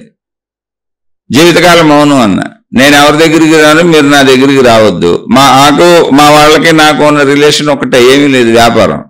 డబ్బు వదులుకోగలిగితే చాలు. ఆ డబ్బు వదులుకోగలిగితే, ఆ కీర్తి వదులుకోగలిగితే, ఆ మనుషులను వదులుకోగలిగితే, ఆ సంబంధ బాంధవ్యాలకు సంబంధించిన లాభాలన్నీ వదులుకోగలిగితే, లాభాలన్నీ వదిలేశాను. జీవితకాలం మౌనం అన్నాను, ప్రశాంతంగా కూర్చున్నాను. ఇప్పుడు నేను సామంతరాజులాగా, ఒక రాజులాగా అన్ని సమకూరుతూ బతికిన వాడిని ఒక బొంటు కంటే తక్కువలో బతుకుతున్నాను. కానీ నాకేం బొంటు కంటే తక్కువలో బతుకుతున్నాను బాధ లేదు. ఎందుకో తెలుసా, కాలం బోల్డ్ ఉండిపోయింది.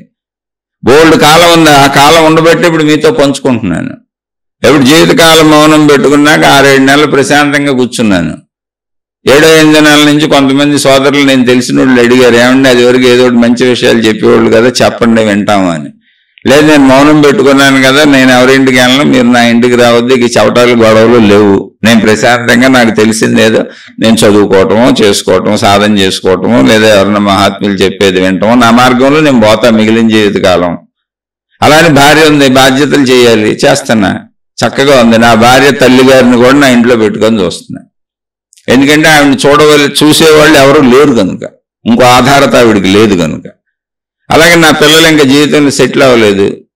మా అమ్మాయి చదువుకుంటుంది, మా అబ్బాయి చదువుకుంటున్నాడు, ఆఖరి దశలో ఉన్నారు. 4-5 ఏళ్ళు అయితే వాళ్ళ చదువులు పూర్తి అయిపోతాయి. కాబట్టి చక్కగా చూసుకుంటున్నా, అవేం వదలలేదు.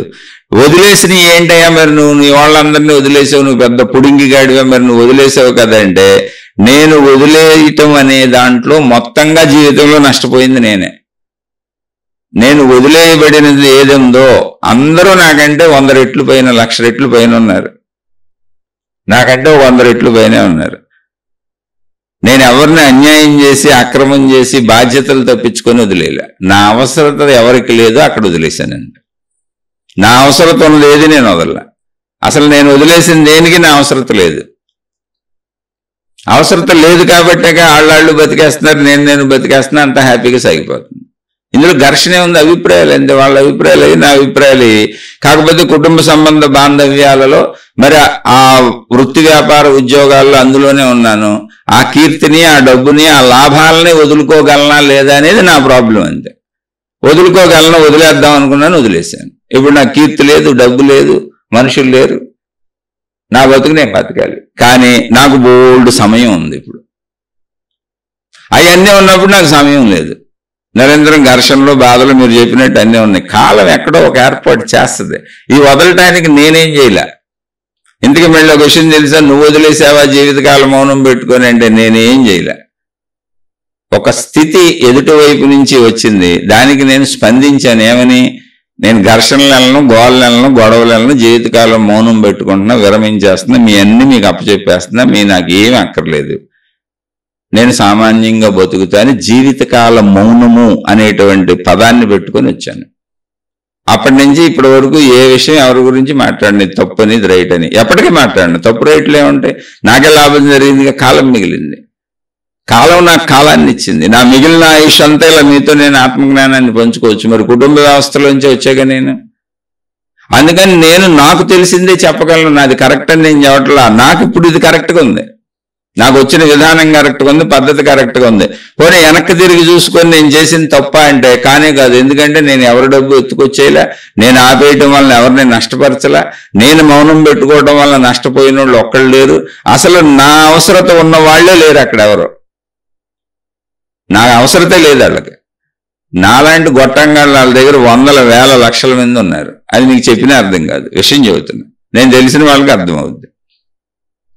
నా అవసరత ఎక్కడుంది? ఇప్పుడు మా అత్తగారిని చూసేవాళ్ళు ఎవరు లేరు కాబట్టి మా ఇంట్లో తెచ్చిపెట్టుకున్నా. ఎవరు లేరు, ఆవిడే ఉంది. నా భార్యని నేనే చూడాలిగా, నా పిల్లల్ని నేనే చూడాలిగా, కాబట్టి నా బాధ్యతలకు మౌనం లేదు. రేపొద్దున నా పిల్లలు సెటిల్ అయిపోయి వాళ్ళు వివాహాలు చేసుకున్నారు అనుకోండి, మళ్ళీ అది మౌనమే, అప్పుడు నా పని లేదు. మరి మా అత్తగారు ఆవిడ జీవితకాలం ఆవిడని సాగనంపే వరకు బాధ్యతే, నా భార్య నా బాధ్యతే. అప్పటి వరకు చేస్తా, నేను ముందు వెళ్తాను, ఆమె ముందు వెళ్తుంది, ఎవరికి తెలిసి ఇవన్నీ. కాబట్టి నీకు సృష్టి ఏర్పాట్లు చేస్తుంది. నీకు ఆహారాన్ని అందించినట్టుగా, గాలి అందించినట్టుగా, నువ్వు బతకడానికి 100 ఏళ్ళ ఆయుష్ ఇచ్చి ఆయుష్కి సరిపోను అన్నీ అందించినట్టుగా, నువ్వు ధర్మంగా, మంచిగా, నీతిగా, నిజాయితీగా సాగితే అది అలా సాగుతూ నిన్ను నువ్వు తెలుసుకోవాలి అనేటువంటి విధానంలో శరీర భావం నుంచి అనంత ఆత్మజ్ఞాన ఎరుకకు సాగాలనే దాన్ని కూడా జీవితంలో నువ్వు కలుపుకొని సాగుతూ ఉంటే, మంచిగా జ్ఞానంతో సాగుతూ ఉంటే, నీకు ఆ జ్ఞానం వైపు వెళ్ళడానికి అవసరమైన అన్నింటినీ, కాలాన్ని, సమస్తాన్ని సృష్టి సమకూరుస్తుంది. నీ అంతరంగ భావాలను కూడా స్థిరపరుస్తుంది. ఇప్పుడు అంతరంగంలో కోరికలు పుట్టడానికి కారణం ఎవరు? సృష్టి శక్తి కాదా? ఆలోచనలు పుట్టడానికి కారణం ఎవరు? సృష్టి శక్తి కాదా? అవన్నీ నువ్వు ధర్మంగా మంచిగా ఉన్నప్పుడు సమసిపోతుంటాయి. ఆకలి తీరంగానే, అన్నం తినగానే ఆకలి తీరంగానే అమ్మయ్య హాయిగా ఉందనే కలిగే సంతృప్తి ఎలా ఉందో, అలా జీవితం మొత్తం మీద అన్నింటిలో అలాంటి సంతృప్తి నీకు నిత్యం కలుగుతూ ఉంటుంది. అందులోంచి నీ సాధన ముందుకెళ్తా ఉంటుంది. సాధన ఏం పెద్ద అద్భుతమైనది ఏం కాదు. ఇలా జస్ట్ చెప్పుకొని విని ఆ స్థితిని ఆస్వాదిస్తూ ఉంటే ఆ స్థితిని ఆకలింపు చేసుకుంటూ ఉంటుంది లోపలికి. అది టైం పడుతుంది. ముందు కుటుంబ బాధ్యతలు ఉన్నాయి కదా, అలా నడిపించి తీసుకెళ్తా ఉంటుంది. రెండింటిలో కలిపి తీసుకెళ్తా ఉంటుంది. భౌతికం వేరు, ఆధ్యాత్మికం వేరు కాదు. ఇహము వేరు, పరము వేరు కాదు. ఉన్నది ఒకటే ఆత్మశక్తి. అదే ఆత్మశక్తి తనను తాను వ్యక్తీకరించుకున్నప్పుడు భౌతికము అని పిలుస్తున్నాం. అదే ఆత్మశక్తి శక్తిగా ఉన్నప్పుడు ఆధ్యాత్మికము అంటున్నాం. ఆధ్యాత్మికములోనే భౌతిక వ్యక్తీకరణ జరుగుతున్నది. భౌతికం అంతా వెళ్ళి ఆధ్యాత్మికతలో సమసిపోతుంది, ఇమిడిపోతుంది. ఉన్నది ఒక్కటే ఇక్కడ ఆధ్యాత్మికం, అదే అనంత ఆత్మశక్తి. కాబట్టి నువ్వు ఎక్కడికో వెళ్ళటానికి, అడ్డదారులు వెళ్ళటానికి, పక్కదోవలు పోవటానికి అసలు ఛాన్సే లేదు. కాకపోతే మంచిగా బతకపోతే ఘర్షణలతో గొడవలతో గోలలతో బతికితే కాలం వృధా చేసుకుంటావు. కాబట్టి నీకు జన్మలు పట్టొచ్చు, తెలియదు. ఆ విషయం నాకు తెలియదు. ఎందుకంటే నాకు ఆ జన్మలు ఎన్ని పడతాయి, ఎంతకాలం పడతాయి ఆవిడ చెప్పగలడు. అది మన గుణాన్ని బట్టి, మన బుద్ధిని బట్టి, మన పరిస్థితుల్ని బట్టిగా ఉండేది. అందుకని నాకు తెలిసి నేను ఈ మార్గంలో సృష్టి ఏర్పాటు చేసిన సహజ మార్గంలో వెళ్ళమని చెబుతా అందరినీ. కాకపోతే మరి సోదరుడు అడిగిన ప్రశ్న ఏంటి, మళ్ళీ ఒకసారి మనం ఈ ప్రశ్నని తెలుసుకుందాం. ఆయన అడిగిన ప్రశ్న ఏంటంటే, మీరు చెప్పినవన్నీ చేస్తూ, అంటే కుటుంబ జీవితంలో సాగుతూ బాధ్యతలు చేస్తూ, అది నేను చెప్పింది, అలా ఆచరిస్తూ పోతే ఒకవేళ మన కుటుంబ సభ్యులలో భార్య పిల్లలు కావచ్చు, ఎవరైనా కావచ్చు, తప్పుడు నడకలో రాంగ్ రూట్లో సాగుతూ పోతే తమ జీవిత కాలాన్ని వృధా పరుచుకుంటూ ఉంటే వారి జీవితం మళ్ళీ వెనక్కి రాలేదు కదా, అది వారి ప్రశ్న. కాదు, వృధా పరుచుకొని అది కాదని తెలుసుకొని మళ్ళీ ఇందులోకి వస్తారు. అది అంత ఇప్పుడు కాదని తెలుసుకోవటం కూడా జ్ఞానమే, అవునని తెలుసుకోవటం ఎలాంటి జ్ఞానమో కాదని తెలుసుకోవటం కూడా జ్ఞానమే. అది ముళ్ళు అని తెలిస్తే దాన్ని ఇంకోసారి తొక్కం, అది నిప్పు అని తెలిస్తే దాన్ని ఇంకోసారి పట్టుకోం. ఇదంతా జ్ఞానమే, దాని గురించి మనం దిగులు పడక్కర్లా. అది సృష్టి చేసే ఏర్పాటు. మన కర్మ ఫలితాలను బట్టి సృష్టి మనకు అన్నీ అందిస్తున్నది.